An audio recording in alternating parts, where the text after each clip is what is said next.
3, 3, 2, 2. 1. Let's do it, baby. Welcome back, Beaners. You goddamn beaners. Thanks for coming back. Yeah. Did you like The Great. Mummy?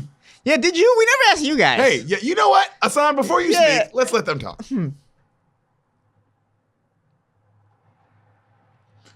Good points. Yeah, I liked it. Good points. I liked it. You know what? I didn't think of it that way, but Brendan Fraser probably is a pedophile. So, yeah, your it's weird point. that you said that. My points. Why did you think I'd dislike it? Can I ask? Because it's so campy, and I love campy, and I know Yes. sometimes for you, campy's hit and miss. Yes. Well, this can't be hit. Okay. I liked the feeling It of hit it. you in the podcast. Yeah, which is great. It felt like a storybook. I was like, almost like a kid's storybook, but a little more adult. Yeah. That's how it felt, and I really enjoyed that. That shit fun. Just them going to the different sides of the lake. That's fun. He's funny. Yeah, he's funny. He's kind of my only problem with the movie. Yeah. I thought all the actors played up the campiness perfectly. Yeah, they did. All the actors, like the British people, were extra British, and The Egyptian people. the were Egyptian extra, guy, yeah. the jail guy, who's a famous British comic. Interesting. His name is Omi Jalili. Funny. And I was like, oh, I've noticed. I recognize this guy. Yeah, but he was perfectly cast. He's over the top prison guard, Egyptian prison guard. Everyone was over the top. The fucking the Pharaoh's wife was hot as shit. Yes. Jesus Christ. Wait, you talking about Anox on the Moon? Yeah. Yeah. She was super hot. That name's amazing. Yeah, Anox on the Moon. Oh my god. Anox on the Moon. It sounds good growled. Emotep, I always thought was a cool name too. Yeah. I don't know why. Emotep was cool. It's just, they're all like ancient Egyptian-y. Yeah, so yeah. Like makes it, cool. And it was cool that they weren't the pharaoh. It was just like, it was a little bit outside but it was a story. It was a nice little story. And I enjoyed it. Yeah, so what did I hit? What did I miss? The voices were big hit. Yeah? Yeah. Fuck yeah. Yeah. In terms of like what you missed, no one really mentions that it's all her fault. Yeah, she steals the book. She brings him to life. She does all the shit. Yeah, right? Like for someone who thinks it's kind of, they all keep looking for it after these guys keep telling them to stop. Yeah, I guess, but it's like, what was I gonna say? She acts like she knows the history so well. So if you know the history well, you shouldn't read from the book. The Egyptologist knew not to read from the book. He was like, you must never read from the book. Yeah. Yeah. It's like he woke up screaming that shit. Yeah. And they just slowly killed the Americans. One by one. I always, even rewatching it, I was like, this is still badass. Dope. That's dope. He killed one by one. Just the Americans, too. Yeah. Because they were the ones that opened the tomb. I love that they did it that way, too. Because it happens probably within a 15-minute span. But I like that they were like, yo, we're going to do it slow. Like, bam, bam, bam, bam, bam. And then you see him fully form. And I always thought that was cool. To see him fully, form. Yeah, and then get bigger and better, bigger powers. Yeah, that's really cool. That's really fucking cool. Yeah. That is cool. Well, I watched it on Amazon Prime. Yeah. So I rented it, right? And for whatever reason, this movie, like whenever I moved the mouse around, gave me like important, like really interesting behind the scenes facts. Like how this movie was written for DiCaprio. Amazing. Yeah, and he wanted it, but he was filming another movie and they didn't let him do The Mummy, so he had to give it up. Yo, what a different movie. It would have been with DiCaprio. First of all, I've never seen DiCaprio in a role like that. It would have, he'd have played it different. Yes. He would have played it, the tone would have shifted immediately just depending on how he played it. Yeah. So I'm already interested in just how a guy like him played a role like that. Yeah, no offense to Brendan, but it's Leo. It's Leo. All offense to Brendan. Brendan, you're not Leo. Also, if you don't know that, yeah. come on. Yeah, that's fair. Yeah, because my problem with Brendan is that he's so wooden. He's not campy at all. He plays it like this rugged guy. Yeah. But like, you're an American in this war that you shouldn't be there. Clearly, you shouldn't be there. Like, you're this weird character. Be a little more weird. But This role is meant for like a Chris Pratt. Yeah, actually someone funny, goofy, but can play. When it's time to get serious, you believe them in the action moments. Yeah. So that's why it would have been interesting to see Leo do this. Is Leo funny like that? It's like, whoa. Yeah. Where is he gonna take this guy? Yeah. Right? Yeah, but Brennan just wasn't. He was the one part that's like, that's what's holding this movie back from being like, for me to being like, great. Yeah. Because it knew what it was perfectly. It knew it was this sort of campy story that you get to see, like, very cool for the time effects and this fun storyline. It's adventure. It's an adventure movie. But yeah, he was just he didn't look cool shooting a gun. He didn't. That's hard to do. Yeah. You know what else, bro? They don't make movies. I don't know if they'll ever make a movie like this again. Like, in what sense? In I feel like this movie was only made for the time period it came out in. You know what I'm saying? Like, in a lot of campy movies were made, like, because now it's like either superhero movie or extremely intense movie. Yeah, like it has to be realistic. Yeah, the only person who kind of does campy movies is The Rock. The Rock's probably the only nigga out there doing campy movies, and The Rock's good at it. The Rock's way better than Brendan Fraser. No offense again, but Brendan Fraser, come on, bro. Yeah. Not The Rock. Yeah. You know what I mean? In that sense, I feel like they just don't make.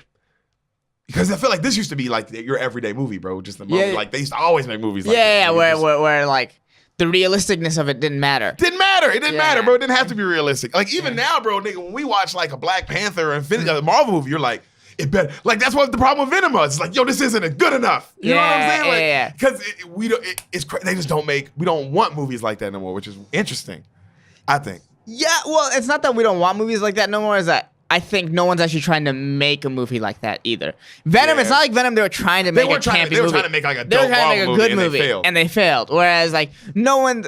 Maybe I'm wrong because I'm trying to think at the top of my head, but no one's playing like with things like the physical world like that. You know what I mean? Like, of course you can't have two dudes hanging from the wheel of a plane, but in this movie you can. You can, and it totally makes sense, and it's okay. And it's okay, and you know, like, are people really trying to make movies like that, or because all the CGI is so good, they want everything to be like realistic? You know? Yeah, it's like why not have them really look like they're on the plane? And it's like, but it's funny that they're on this like little itty bitty, like that's what made that scene really good, I think. You know what I mean? And so it's just also, side note, the sandstorm with the face, still dope. Yeah, that's pretty cool. Dope. Every time they superimpose his face on something, it was really cool. Yeah.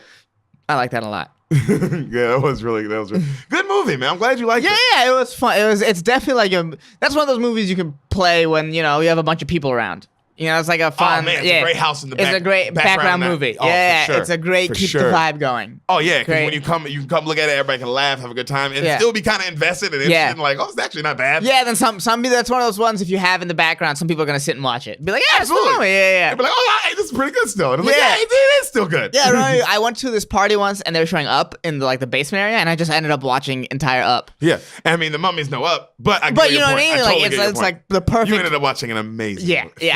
I think Up was a little too intense for that because that's what ended up happening. Up is like, bro, who put that on an album? That's a great movie. Yeah, what ended up happening is that everyone from upstairs went downstairs and finished Up. Like the room was packed. Yeah. It's intense. It's a you lot. forget how good it is. That's funny. You know what? We'll talk about Up when we come back. Yeah. We're not gonna do the movie today. We should just end all our recaps with what we felt about Up. It's amazing. Still amazing. Yeah, I mean, Mummy was great too, but no, Mummy's good. But if you've never seen it, watch it, bro. It's actually not bad. Yeah, and Up. Watch the second one too.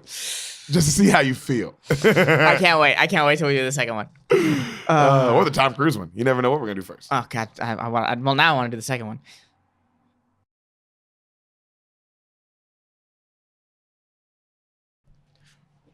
We're back. You're back. Everyone's back, other than the people who died. Happens. Yep. Anyway, glad you're still alive. Maybe. And depending who you are. Yeah. And yeah, man. Yeah, well, that's some deep-seated shit with you. Guys, Elaine, I'm glad you're back. Hassan, Jibrahim. Jibrahim's on your go-to. Imad. Imad Ahmad. Tell me, what happens in one of my favorite movies? I love this movie. The motion picture The Blindside. Hey, we're finally doing it. I was very interested in this movie when it was out, just because it's football, and then it won an Oscar, so I was like, oh, so it's got to be good. And then I just never watched it. Like most things. Most of the movies in this podcast. All right. Loud ass motorcycle. And then I never followed through on that thought. I was like, yeah, I bet it's good. So what happens is Michael Orr is this like inner city kid that is really good at football. But he has a tumultuous home life. And Okay. Maybe not. Maybe he doesn't have a home life. Maybe he's like Batman. Maybe he's orphaned.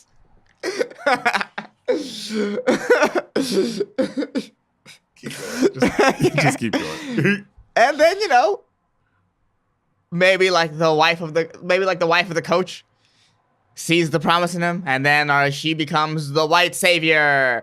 And all right. yeah, and then it's just her struggle, just trying to teach him how to stay on like the right path or whatever the fuck. And what's the conflict? The conflict is resolution. How does it? What's the climax and resolution? There's schools that won't look at him just because of character issues or whatever the fuck. Oof. Yeah, and There's always those. He has to overcome those, Mm-hmm. and then someone gives him a chance. They really get a lot of work done, and someone gives him a chance. And that's how it. And then the credits roll. The last scene is she probably watches him at an NFL game. Oh, that's nice. Yeah. That's really nice. Yeah. I like usually your movies don't end that way. They usually end with like something Yeah. Then a satellite falls from the sky. Kills half the team. And kills him. You should have said, and then Bane comes in and blows up the stadium. It's like, they filmed it at Himes Field, right? So Yeah. Michael Orr could have been on the field. you never know, bro. He could have been. Hines Ward was there. Hines Ward was there. You dude, I always remember that. He turned that kick off like a fucking G, bro. Yeah, outran the Earth. He outran Earth. Outran Earth. Also, he's like 36. Why is he returning kicks? This is pretty late in his Dude, career. not even 36. Well, first off, he's done at this point. So he's probably... Was he done at that point? Yeah. I thought it was like at the tail end of his career. No, I'm pretty sure he just retired. All right, we'll look this up. Yeah, we'll look that up. This is more important. Actually, you know what? We'll pause. This is more important than this. Guys, let's get into it. The movie starts with a voiceover. A woman's voiceover. Arlene. Ooh. You know who Arlene is, right? Yeah, Sandra Bullock. Okay. Yeah, she won an Oscar for this, right? Yeah. That was the one. You hear her start talking over a football, like you hear the noise of like chatter of a football game. You know what I mean? And there's a moment of silence before every play begins. The line is frozen. Anything is possible. Cut to a live Monday Night Football game. Old game, 80s. Okay. Right? Redskins versus the Giants. Ooh. Right? Then like a traffic accident, stuff begins to randomly collide. Right? Bam. 1st and 10, Joe Theismann on a flea flicker. Theismann drops back. Oh, it's a flea flicker. Like he hands it off. Oh, it's a flea flicker. Blah, blah, blah. He's in a lot of trouble. And he's brought down hard by LT. Oh, whoa. His legs breaks. Rewinds. Hold on. It rewinds. Okay. Yeah. This is such a dope scene, how they did this. 1, Mississippi. Joe Theismann, the Redskins quarterback, takes the ball and hands it to the running back.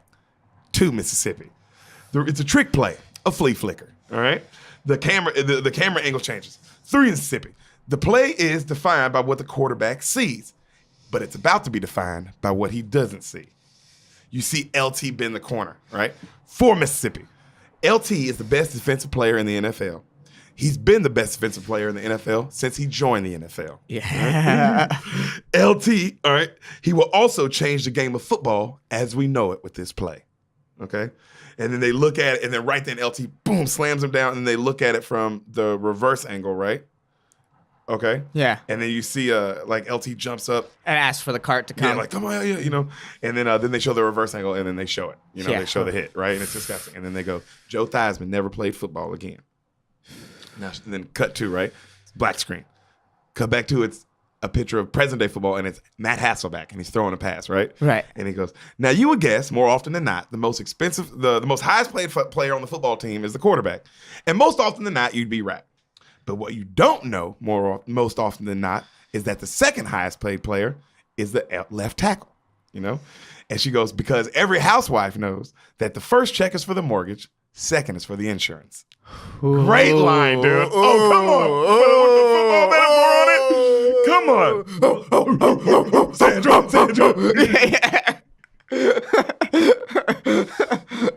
Okay. Now she goes, the left tackle protects your blind side. Now, the left tackle's normally wide in the butt. He's got long arms, giant hands, and feet as quick as a hiccup. Okay.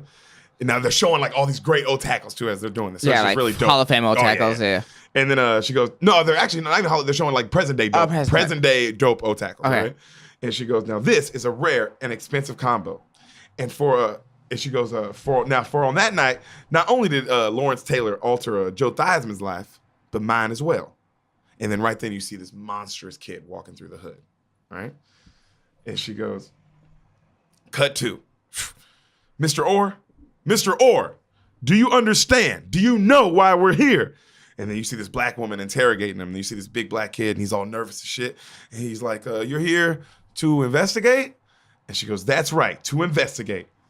And then she goes, now, I find your predicament extremely odd. Do you find your predicament odd, Mr. Orr? I don't know. Can I leave now? No. 2 years earlier. Jesus. All right. Yeah. All right. Yeah, right? So we're starting off at a place. This started with Joe Theismann legs breaking. That's why I was like, whoa. Fuck, dude, that's like one of the worst. I know. And we just see it again. Oh yeah. But the way she does, I mean, with all that, how she breaks it down is really, and how she does it is really cool with this Southern accent. And you're like, yeah, she has this cool Southern accent. I've seen a clip accent before from it, and she does have this like interesting Southern accent. Oh, you see the moment. I mean, the moment she gets in this movie, you see why she wins the Oscar. Okay. Butt fucks this movie, dude. Okay. It's so good. No, she literally. I mean, this is this movie's butt. Boom, boom, boom. That's with her Sandra fists? Bullock. You know what I mean? Just boom, boom. This is the butt, and this is Sandra Bullock's acting. Boom, boom, man, is boom. she even getting inside of there, or is that mad at her? No. That's how good it is. Oh, okay.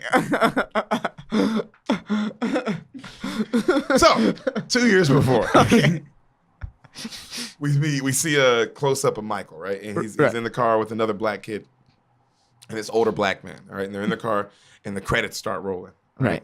And they are driving through the city, and they're driving through Memphis, and they're going through like the hood, and then they start going these really nice white neighborhoods, and Michael's just looking out the window, the Blindside. All right. Okay. So the older man pulls up to a high school, the older black man, and then he asks for the coach's office. Somebody points it out to him, and then he goes in and he goes, "Coach," and he goes, "They say you're the coach," and he goes, "Yeah, I'm Coach Bird Cotton." And he goes, "Hey, what's up going on? I'm Big Tony," and he goes, And then right then they cut back to Big Mike and the other kid. Yeah. And they go, they come up on these basketballs on the basketball court outside, and then like they go, whoa. And they open the thing, and it's like all these basketballs. They're like, it's not even locked. And then they look at each other in a minute. White folks, crazy. And then they grab some balls and they go start hooping, right? They're all excited. Right. And so the guy's talking to the coach now, and he goes, "Listen, coach, I promised my mama Boo on her deathbed. You know, she died like not this past week. I was gonna get my kid out of public school and into a private school." And then he goes, "Listen, man, I don't deal in admissions." And he goes, "Listen, that's why I'm talking to you, okay?" He said, "My boy, the boy can play." And he goes, "What sport?" "Anything with a ball. Give it to him. He can do it." You know what I mean? And then he goes, okay. Well, it's going to have to be next semester because, you know, I don't know. Blah, blah. He starts talking. He goes, listen, coach. I know what you're thinking. I got money. I can afford this. All right? And he goes, okay. And he goes, what if someone drops out or if someone moves? Can we get my boys in then? Can they come to school then? And he goes, they? He goes, you said there was one boy. He goes, well, yeah, there's another boy. And he goes, another one? And he goes, yeah. And then right then, he like it cuts to outside and you see them hooping again. And then he goes, yeah, Big Mike. And he goes, Big Mike. He goes, yeah, he sleeps on my couch from time to time.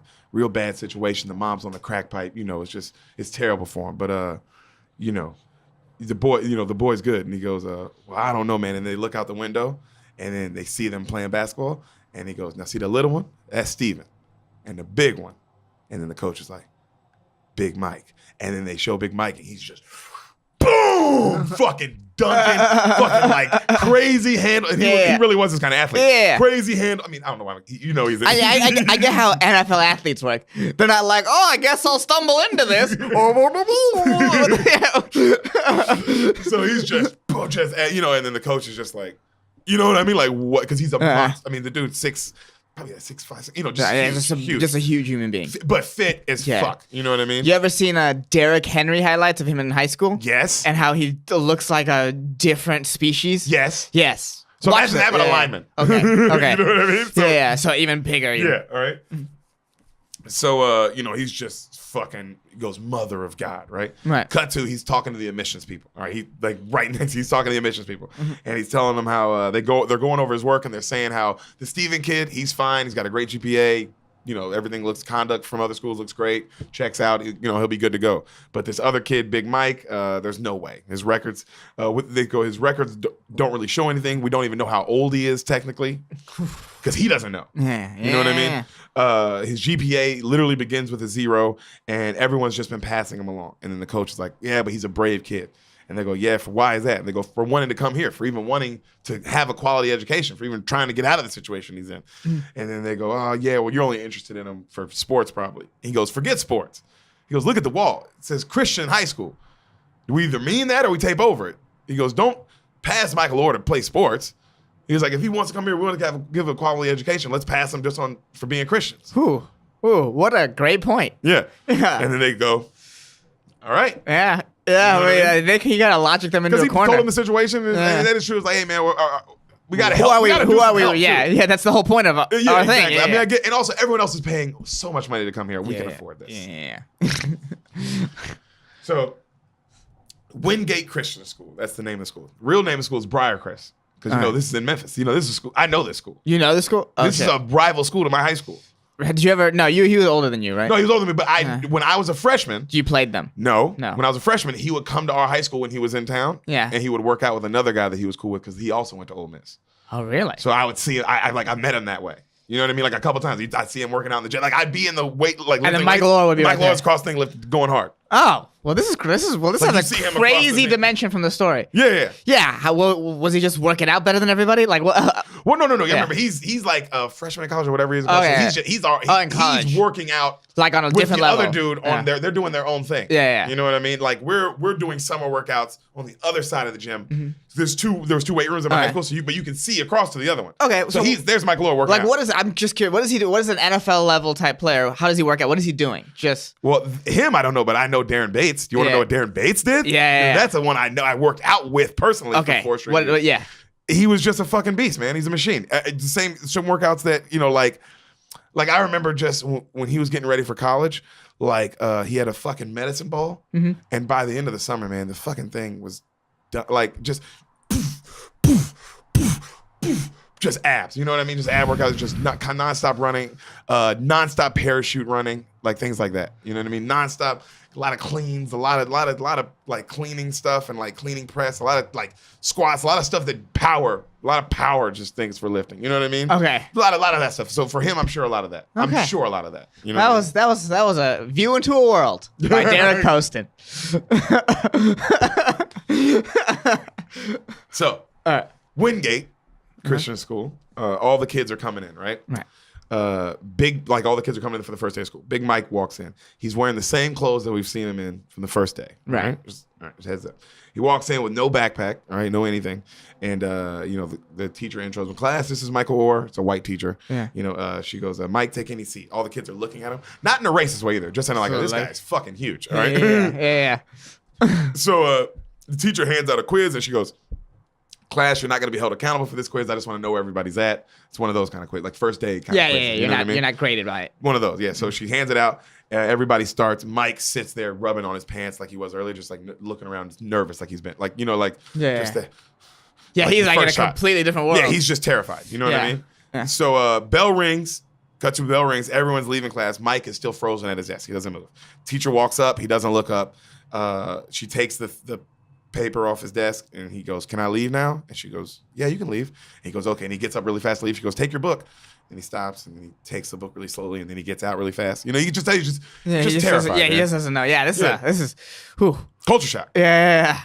And then she looks at the page. He answered not one question. And then she's looking at it. And then she turns it back and he drew a picture of a sailboat on the back. Yeah. You got to read the book, man. There's a book about this. Yeah. It's really, because it's some of the details. I'm like, I got to read this book. Because I remember skimming through it in high school because I was just like, what? I couldn't believe it. And I was just trying to find, but I was like, I got to go back and read through this thing now that I'm older. Yeah. You know what I mean? And you have perspective. Yeah. Yeah. But the sailboat is important. Just some of the little shots that I'm like, this must have been real. It's such a extreme detail. Okay. So you hear the next scene's fucked up. You hear like it's dark, right? And it's like nighttime, and you hear I'm tired of him eating all the food. It's a woman's voice. I'm tired of him eating all the food. I'm tired of him constantly on our couch. I'm tired of him always being here. Blah blah blah. Well, what do you want me to do? put him out on the street. Just let him be someone else's problem. I can't just let, he's a man. I can't just, he's a little boy. I can't just let him go. He ain't no little boy. That boy is huge. We can't be affording feeding him and clothing him and blah, blah, blah, taking care of him. Well, what do you want me to do?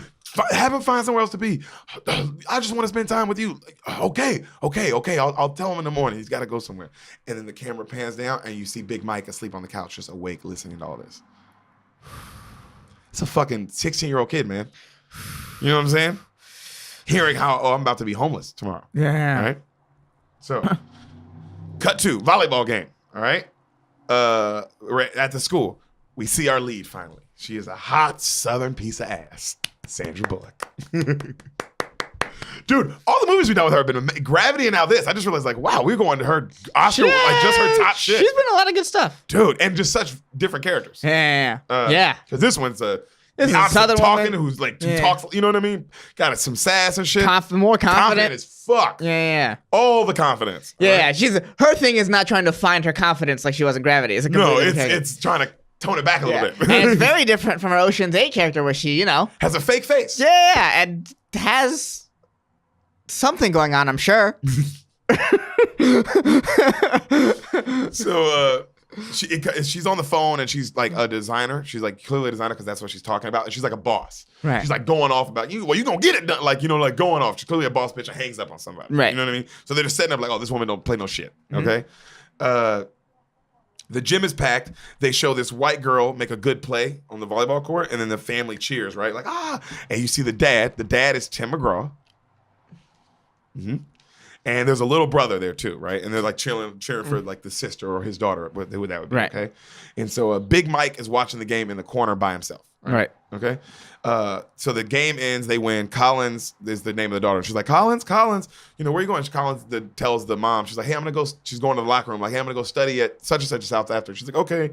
And she goes, SJ, don't you go in that woman's locker room again. SJ, come here. And then she runs off to go get him, right? Yeah. And so everybody's leaving, and then you see Tim McGraw, the dad, and he stops, and he turns around, and he sees Big Mike. Yeah. And Big Mike's collecting all the popcorn, right? And he's just looking at him like, what the fuck is he doing?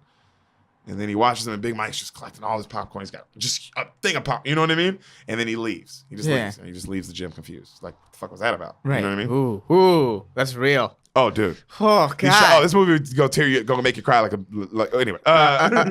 So the gym. You can tell us why Trey was like, this movie's really good. Because I was like, what'd you think this was? Some campy fucking this movie won an Oscar, bro. That's funny. So the teachers are sitting in the teacher's lounge, right? And they're talking shit about Michael Orr for not trying and how he doesn't talk and blah, blah, blah. And then the one teacher goes, well, he writes. And then the other teacher goes, yeah, well, his name. And then another teacher goes, barely. And then they all laugh again. And then she goes, well, I found this. And he threw it in the trash can. And she goes, I look everywhere. And all I see is white walls, white floors, white people, white faces. I don't like the teachers. They give me homework. I have never done homework a day in my life. No one has ever asked me to. You know what I'm saying? Like, she's reading it too, like not in like some, it's just in like some, ooh, like never looked at it that way. Yeah. She goes, I look in the mirror. I don't know who I am. I ask, is this Michael Orr? She goes, he entitled it White Walls. Right? And all the teachers are looking at him like, how you looking? And then one asshole teacher goes, how is the spelling? And then like drinks his coffee, right?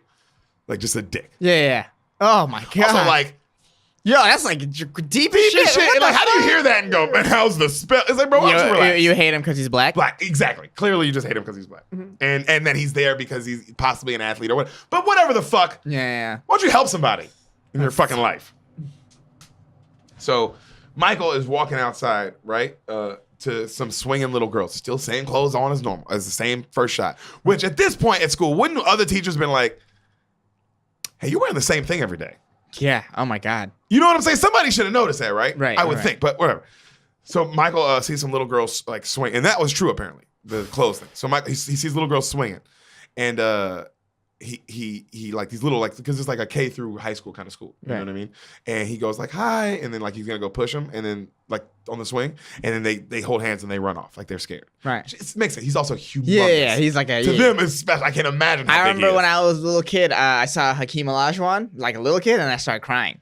because of just men shouldn't be this big. Yeah, I'm sure like you're looking at a giant. This isn't a man. This is a giant. Yeah, it's legit scared me. Yeah, so they run off like that, like scared, right? Yeah. And then he kind of looks sad, and then you hear somebody go, "Smile at him. It'll let them know you're their friends." And then he looks over, and then it's a little white kid who's the daughter of the kid, right? And he goes, "You're Big Mike, right?" And he's like all pumped up, and then he goes, "It's not." He goes, "I'm Sean. Everyone calls me SJ." And then he goes, "It stands for Sean Jr. Sean's my father's name too. He was a basketball star at Ole Miss, but now he owns like 1 million Taco Bells." And then right there you hear, and he goes, "See you mañana," and then he runs off. Right? He's just like this fucking excited little peppy kid. Right. And then he gets in the car, and then the mom, Sandra Bullock, she's like, "SJ, who are you talking to?" She goes, "That's Big Mike." And she goes, "Oh, okay. Get your feet off my dashboard," because he's got the feet off the car. She slaps him, and then they drive off. And then Big Mike just kind of watches sadly as they drive, Oof. Yeah. So, the next scene, Big Mike, like it's still that scene. It's Big Mike, like he's watching the car, the BMW drive off, and then a man in a suit walks up, and he goes, "Big Mike, a word?" And he calls him over. And he says, "We got a call from the police today." And Big Mike's looking all sad already. Like he gets immediately like stoic, and then it gets really serious. And he goes, "You remember a story in the papers a while back about a man who fell off a bridge? They didn't know if he jumped, or if he was, well, anyway, he passed away this morning. And Mike, that man was your father." And he goes, "They were looking for someone to notify, and they found your name in our registry, And he goes, "I'm sorry, son. Were you close to him?" And then Mike doesn't say anything and just shakes his head like, whatever. You know what I mean? Yeah. Next scene, Mike is waiting for the city bus outside of the school. Like, it's way late. You can tell he's been waiting there for a while. You know what I mean? Like, not school bus, a city bus, right? And he gets on the bus and he goes to the 24-hour laundromat. Right. He still has on the same clothes. He washes them in the sink, okay? And then he watches this lady put her stuff in the dryer, and she's looking at him all angry, and she puts her coins in, and then she goes away, and then he waits till she walks away, and then he goes up and he throws his stuff in the dryer with her, right? And then he waits for a little bit, and then he pulls out his biology book, and he starts reading, okay? Like, he starts looking through his biology book. So the next scene, the white lady teacher that read his poem, she barges in the teacher's lounge again. She goes, "He knows it." And then everybody looks at her, and she goes, "I tested him orally, and he got a C." She goes, "He might not be able to read well, but he is listening." And then they go, "Oh, well," and then they go, "Oh, well, whatever, blah, blah, blah." And she goes, "Listen, I'm not saying he's going to pass. All I wanted to say was Big Mike ain't stupid." This teacher's awesome. Yeah, this teacher's awesome. Great. Yeah. This teacher's great. There are good people. They're good people. They're good people out there. Yeah. So cut to now. It's after a play. It's nighttime after a play. And SJ has full Indian garb on, right? And they're walking out of the school, and they're talking, they're laughing, right? And then they get in the car. It's the family, but it's just the mom and the dad, right?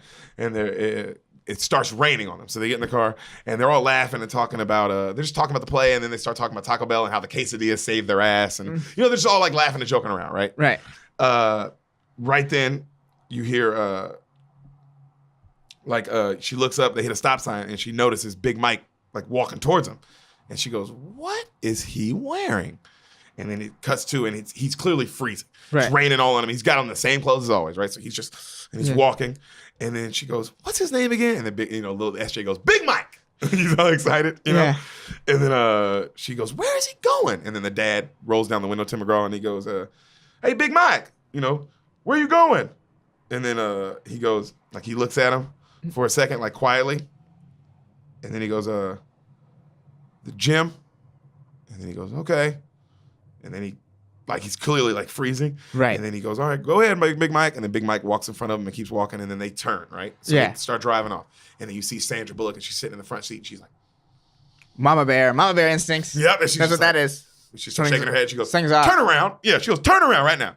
And they turn the car around. This is my favorite scene. They turn the car around. And then she goes up to him, and Big Mike's walking away still. And she goes, "Big Mike. Big Mike." And then he keeps walking right. He doesn't turn. And she goes, "Big Mike." And then she walks up to him, and it's raining on him. He finally turns. And she goes, "I'm Leanne Toohey. My kids go to school with you at Wingate. You said you were going to the gym. Gym's closed, Big Mike." This is how she's talking to him, too. "Gym's closed, Big Mike. Where are you going?" And then he goes, and then she goes, "Gym closed, Big Mike. Where are you going?" And then he looks up. No, she goes, "Why are you going to the gym?" And then he looks up. She goes, "Big Mike, the gym is closed. Why are you going to the gym?" And he goes, "It's warm." And then she's like, Big Mike, do you have anywhere to sleep tonight? And then he looks, puts his head down. She goes, Big Mike, don't you dare lie to me. Do you have anywhere to sleep tonight? And then he's like, no, ma'am. And then she pauses for a second. And then she looks back at the car. And then the dad and little SJ are watching. And then the dad goes, I know that look. And then SJ goes, what? And he goes, she's about to get her way. And then she goes, well, you coming back with us. Come on. And then she goes and she opens the door and he's looking at her. And she's like, come on. Get inside this car. SJ, make room. Come on. Bro, I tell you, it just gets you, bro. It's the way she handles it. It just, every time I'm like, oh, that scene makes me get to her. Get in the car. And then he gets in the car. And then he's like all nervous. And then SJ's like big smile, looking at him. And then the dad's like, the dad goes, all right, well, where are we going? And she goes, home. And then they drive home. And then he's like in the back seat. Who? Phenomenal scene. Who, man? Phenomenal scene, buddy. I totally get it. Phenomenal scene. Who? That was. Who?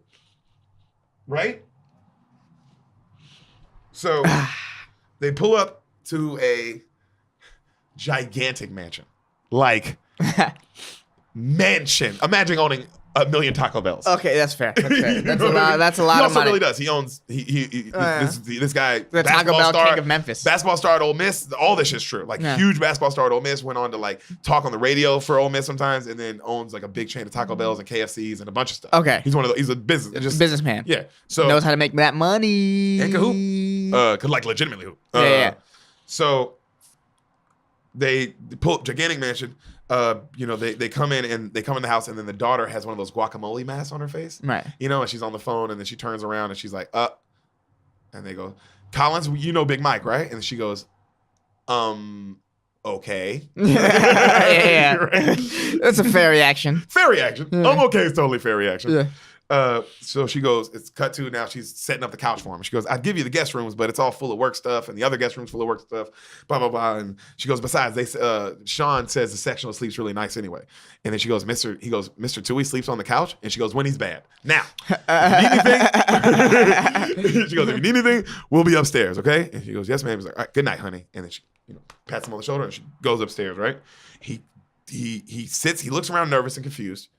And then he sits down and then he just rubs his leg, and just great shots of him just like, and in this huge house, just still like alone. You know what I mean? Still that feeling of, I thought it captured just what that must have felt like, of just like, you're just in this fucking random ass house. It's huge. You don't know these people. Yeah, that's still kind of that's definitely a scary situation. Absolutely. Yeah. I still would have been like, yeah, you don't know what they really want. Yeah, you don't know what's going on, man. Yeah. You're just fucking like, what's happening right here? That's a good point. Cut back upstairs, right? You see. So it comes back upstairs, and then she's going, was this a bad idea? She's saying it to her husband, right? They're getting ready for bed. And then he's like smiling, like, I don't know. And she goes, well, how well do you know Big Mike? And she goes, I mean, not much. The boy hasn't said much of anything. You know what I mean? Since we've known him. And then he goes, besides, it doesn't matter. It's just for one night, right? Right? And she doesn't say anything, and she's like rubbing lotion on her hand. She goes, do you think he's going to steal something? That's a legitimate question. And I told her this. So glad they kept that in the movie. Yeah. Because that's probably what she fucking said. Yeah. And it doesn't make her a bad fucking person or racist. It makes her human. A human can help somebody and still think a kind of racist. It's a stranger in your house. Yeah. That's you're taking From a the big hood. risk. You know he's poor. You're taking a big risk. This is That's how you know. How is that thought so not normal? Right. You know what I mean? And I love that they didn't not put that in the movie. They didn't watch over PG-13 or whatever the fuck. Yeah. So is it PG-13? Yeah, it's PG-13. Oh wow. Or PG. It might even not be 13. This might be PG. It's completely clean. Okay. So that's why I was like, but I'm glad that they kept that in. That little bit of like racism. You know what I mean? Yeah. Attention. So she goes, he goes, I guess we're going to know in the morning. And so the next morning, they wake up and he's working out and he's riding the bike early in the morning. Mm-hmm. And then she's getting ready and she goes, well, if you hear a scream, call the insurance adjuster. And then she goes downstairs, right? Yeah. So she goes downstairs, she comes down, she looks around, and everything is folded on the couch. He's gone. Okay? Big Mike? And then she goes outside, and then she sees him. He's all the way by the mailbox, and he's walking away still. You know what I mean? Like she just caught him. Right. And then she goes, Big Mike! And then she starts going down the driveway, and then he stops, and then she goes, it's a long shot of her walking down the driveway, right? And then she goes, you gonna make me walk the whole way? And he doesn't move. And she goes, well, all right then. And then it's a really good shot of her. That's pretty funny. Yeah. She goes, Big Mike, where are you going? And he goes, I don't know. And she goes, well, you spending Thanksgiving with your family? And he doesn't say anything. Cut to back inside the house Thanksgiving dinner. Oh, wow. This is oh, wow. Yeah. Yeah. So they're watching football, watching the game, and the family's watching football, and they're laughing, blah, blah. The mom's cooking, and then Big Mike's just rubbing his legs, all nervous, still like sitting kind of by himself, right? Yeah. And then she goes, all right, it's ready, everybody come eat. And they all go run to get the food, and they're like, oh, thanks, honey. And they're just loading up their plates and like going back, and they're trying to watch the game. Yeah. And they're like, oh, come on, man, Ole Miss is on. They love, it's Ole Miss game, so they're loving it. Everybody eats, and then she's happy, right? And then she tells Big Mike, get as much as you want, honey. And then he makes his plate, and then she turns around and looks for him, and then he's not watching the game, and she's like, what? And she looks over in the other room, and he's in the big family room eating dinner by himself, like at the big table. Right? And then she looks at him, and she's like, she like smiles for a second, and then she cuts the game off, and then everybody goes, hey! And then the dad goes, it's Thanksgiving! That's also fair. Yeah, come on. Especially if you're used to watching football Thanksgiving. Like, hey, this is what we do. Yeah, that's what Thanksgiving is for. Like this black guy. I Ole Miss. Yeah. So he's sitting at the table. She turned off the TV. Yeah. So she goes, everybody goes, why are we eating in here? And then she slaps the little kid on the back of the head. Yeah. And then the family is like all together now, and then they all hold hands to pray. And then you can see Colin and Big Mike are like nervous. They're both like nervous to grab each other's hands. Yeah. And then it looks over to SJ, and then SJ just goes, boom, and grabs Big Mike's hand. He's like, oh, like, you know what I mean? Yeah. He's just amazing. Dude, SJ is cool. The shit. Oh, you love this kid throughout this movie. You know what I mean? So he, and then they do a big family prayer, and then the mom like, smiles and like, thank you for Big Mike. Thank you, God, bringing us Big Mike in our life, blah, blah, blah. Right. You know what I mean? And then the dad leans over the son. He's like, what's the score? And then SJ goes, Ole Miss is up 10. Like, like they're like that, they smile. And then the mom says, so, Big Mike. She's like, you like to shop? And then Big Mike looks up and she goes, because tomorrow I'm going to have to show you how it's done. Because he still has on the same clothes. And then the family like laughs, right? Because they're like, oh, you're going to have to go out with this fucking bitch. Yeah. You know what I mean? Yeah. Like they laugh like, oh, good luck with that. Have fun with that. Yeah. You know what I mean? So, cut to the next day, they're in the car, right? And then it's Big Mike, he's going, I got clothes. And she goes, you have clothes? And she goes, I don't think an extra t-shirt is clothes, Mike. And then he's quiet for a second. He's like, I have clothes. And then she goes, well, let's go get him. Tell me where to go. I'll go get him. And he doesn't say anything, and he's all pissed. And then she pulls over, and she's like, all right, Big Mike, tell me everything I need to know about you. Who takes care of you? Do you have a mama? She goes, does your mama take care of you? He doesn't say anything. Do you have a mama? Do you have a grandmama? He doesn't say anything. She's like, man, he's 15, 16 years old. Mm-hmm. Good guy. She goes, tell you what, Big Mike. He's just pissed. He's not saying this. Tell you what, Big Mike. We can do this the easy way, or we can do this the hard way. He doesn't say anything. And she's like, well, just, Big Mike, tell me one thing. Please, just tell me one thing I need to know about you. And he goes, I don't like being called Big Mike. And she's like, okay, Michael. From now on, you're Michael. All right? She goes, so where are we headed, Michael? And then he points and they start driving. So they go to the hood. Right. Like the hood is fuck area, right? Yeah. It's these niggas on the corner talking shit. Mm-hmm. And then they see the BMW pull up and they're like, who the fuck is that? They notice. And then she gets out and like she goes to get out and then he grabs the door and closes it. And he goes, don't get out. And she goes, Big Mike, I'll be fine, blah, blah, blah. And she goes to open the door. He goes, boom, don't get out. And she's like, and then he gets out. Right? Yeah. And then he gets out and he leaves her in the car and she locks the door. She's just like, what the fuck? Yeah. You know what I mean? And then you see him walk up and then all the niggas one of the dudes like, oh shit, Big Mike. What it is, Big Mike? It's been a long time no see, blah, blah, blah. And then he's like, who's that white bitch you got with you driving you around like you Miss Daisy, some shit. And then there's another young dude behind this old guy talking all this shit. It's a young guy, and he says what's up to him. Big Mike, he's like, what's up, Darius? And Darius is like, what's up, Big Mike? Yeah. And then he keeps walking, and then he doesn't acknowledge the guy talking shit. And the guy goes, hey, Big Mike, I run this shit around here. This is her village. This is my village, motherfucker. He's like, it's my village. And then he looks back at the white mom, and he like starts winking and like blowing kisses at her, right? Right. Comes to Big Mike, he goes up to his house. And he shows him, and it shows his face, and he's pissed off, right? And then the camera turns around, and there's an eviction notice on the door.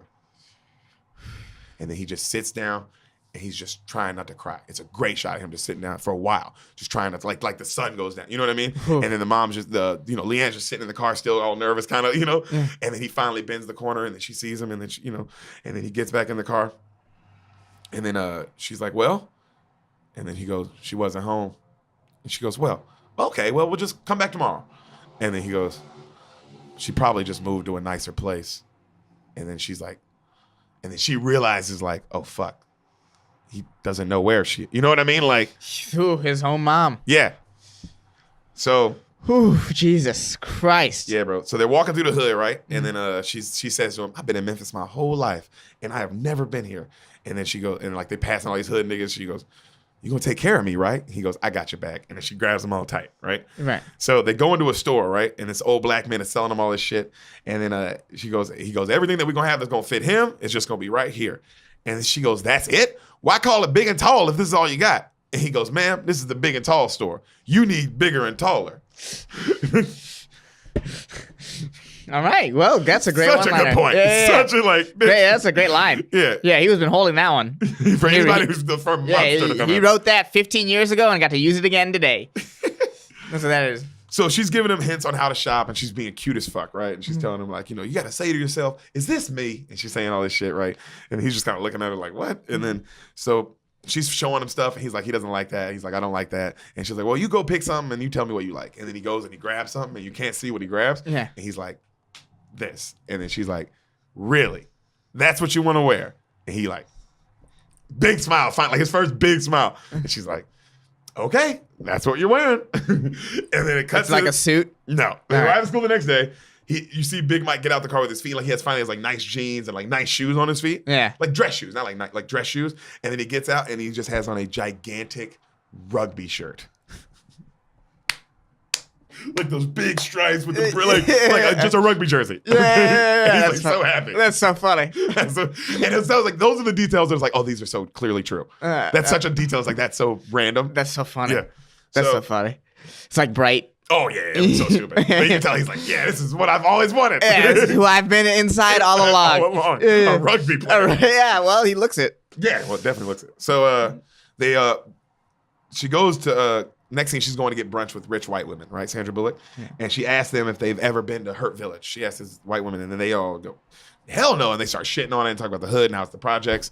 Yeah. And then one woman says how she's actually was born in Hurt Village, one of the white women, but she goes, but with hard work, I managed to get out of there, unlike some people. You know what I mean? Like says some really racist shit. Right. And then they keep shitting on it, and you can tell Leanne gets really embarrassed and gets quiet, right? Right. So the next scene, she goes, it's Michael and her fixing the couch downstairs for him to go to bed. And she goes, Michael, do you want to stay here?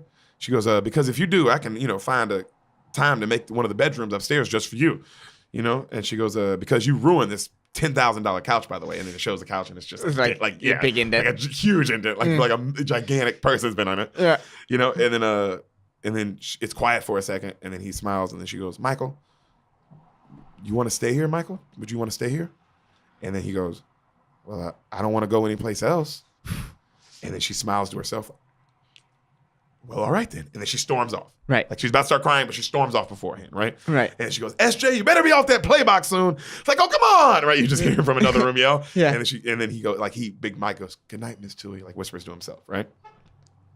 So yeah, this movie's gonna fuck you up, bro. I can already tell. Like, oh, we haven't even got to the football yet, dude. And like, the football's coming. I know. Oh my God, the football. This is the football left. That's why the good sports movie is when it's like Rudy, when there's so much great story before the football, and then the football, and then the football, and then the football came, and I didn't stop crying for 20 minutes. I know. Yeah. Oh man, this is the last thing we've done since Rudy, huh? Yeah, last like sport, like no, football movie. Football movie. Yeah, definitely. Awesome. Okay, this is good. I like that we're keeping the pace. So she goes to school to check on his grades the next day, right? Right. And fill out paperwork for him to where he lives and his new address and blah, blah, blah. Mm-hmm. And then she notices that Big Sean, already put himself down as a just in case of emergency contact for Michael. And she was like, I love that man. You know what I mean? Yeah. Also, Tim McGraw kills this, by the way. Oh, Tim McGraw's great in this? Oh, he's such a good guy. Didn't he get nominated for an Oscar for this? No. I think he got nominated for other stuff, but not the Oscar. Okay. You know what I mean? Because he killed it, but I don't think he got the Oscar. But I might be wrong. I have to look it up. Either way. Kills it. So she find a file about him, and it shows that he tested like horrible in reading, horrible in math, horrible in science, like 0 percentile. But he tested in the 98th percentile in protective instincts. And then Miss Tui's like, huh. And this is like in some little kid test that they make people take. You know what I mean? Right. So she is now showing Big Mike his new bedroom in the house. And she tells him how she got all this cool stuff for him. And she hears that these athletes use these cool kind of futons beds. So she got him one of those, you know, that's what all the big college athletes use and blah, blah, blah.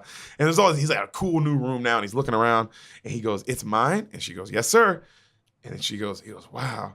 And she goes, "What? Never had one before?"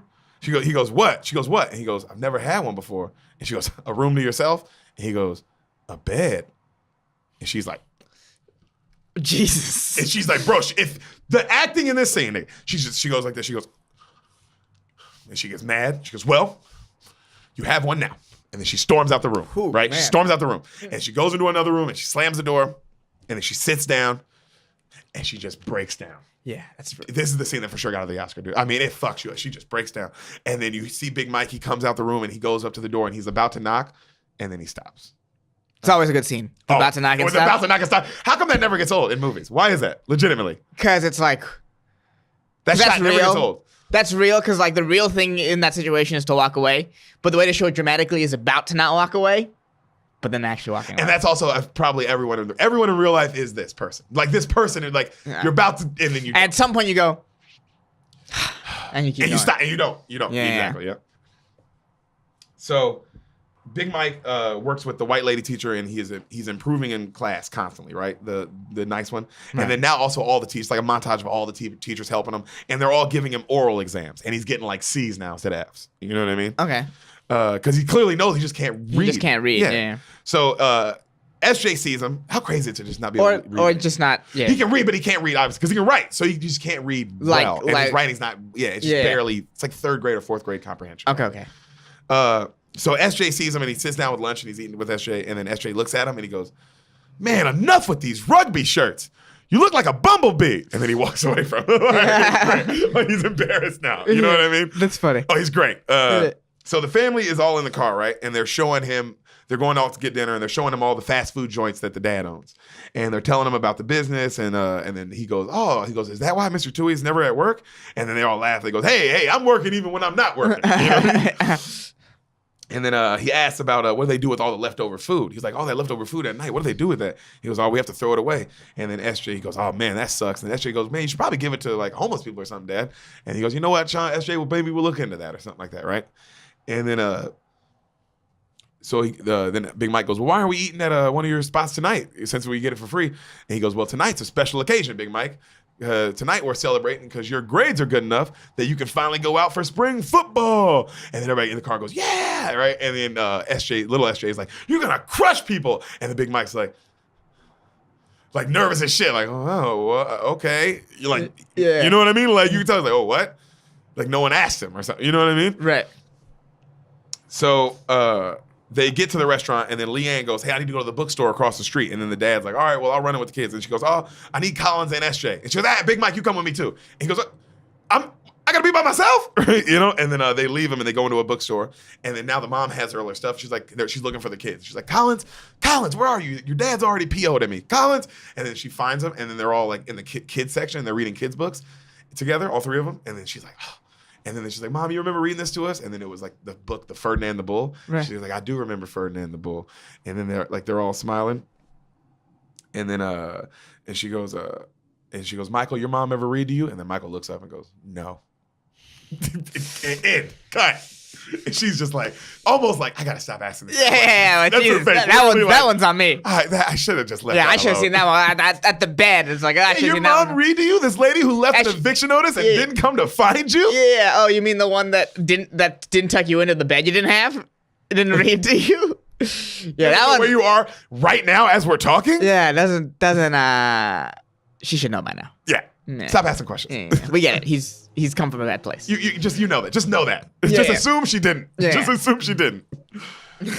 So, cut to now they're outside the restaurant, like, and they just clearly just got done eating, and they're all laughing, and they're waiting for their car the valet to get pulled up. Mm-hmm. Dad tips the valet, and he's talking to him for a second, and then Michael's getting in the car, and then he looks in the restaurant, and he notices the person cleaning their table. Yeah. And it's a black dude, right? And he looks back, and then he goes, and then he just walks right back in the restaurant. He doesn't say anything. And then they're like, of course, they're all like, Mike, Big Mike, right? Yeah. And then he goes to the restaurant, and then he taps the guy on the shoulder, and then the dude turns around, he's like, and then they hug, and then they just hold each other for a long time. And then the two are outside, and they're just like looking at each other like, Yeah. What? Yeah. You know, and then finally they cut to them in the car. It's really quiet in the car, and they're just driving long. They're just quiet in the car for a while, and then finally goes Miss Tui goes, hey Mike, who was that boy you were talking to at the restaurant?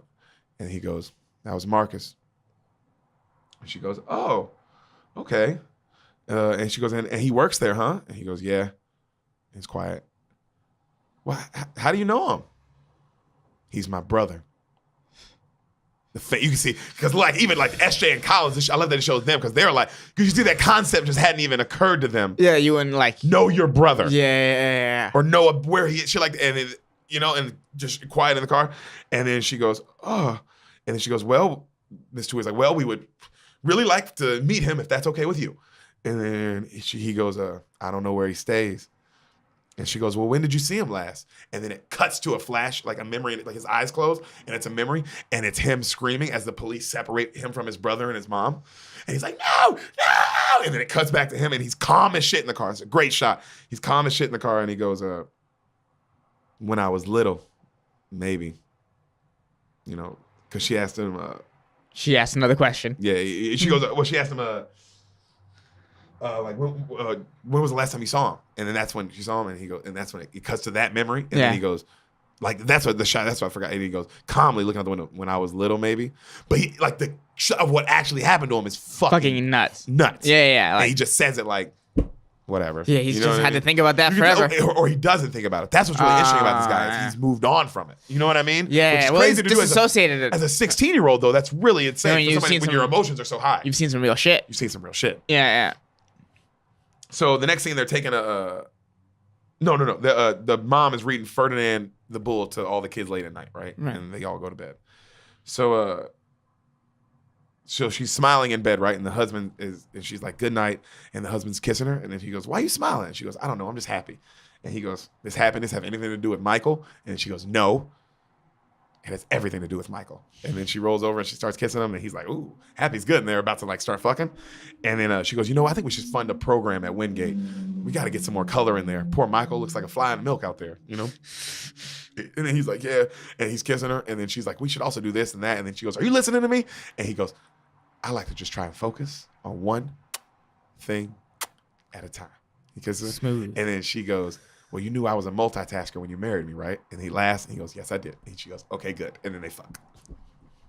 Ooh, that's a good fuck scene. Right? Yeah. Not bad. They don't show anything, but you see everything. You know what I mean? Yeah, you see the lead up. It's perfect. Yeah. Well done. Cut to, they're taking a Christmas card photo. Right. Okay. And and the family, it's just the regular family, right? And Michael's sitting on the banister just watching them.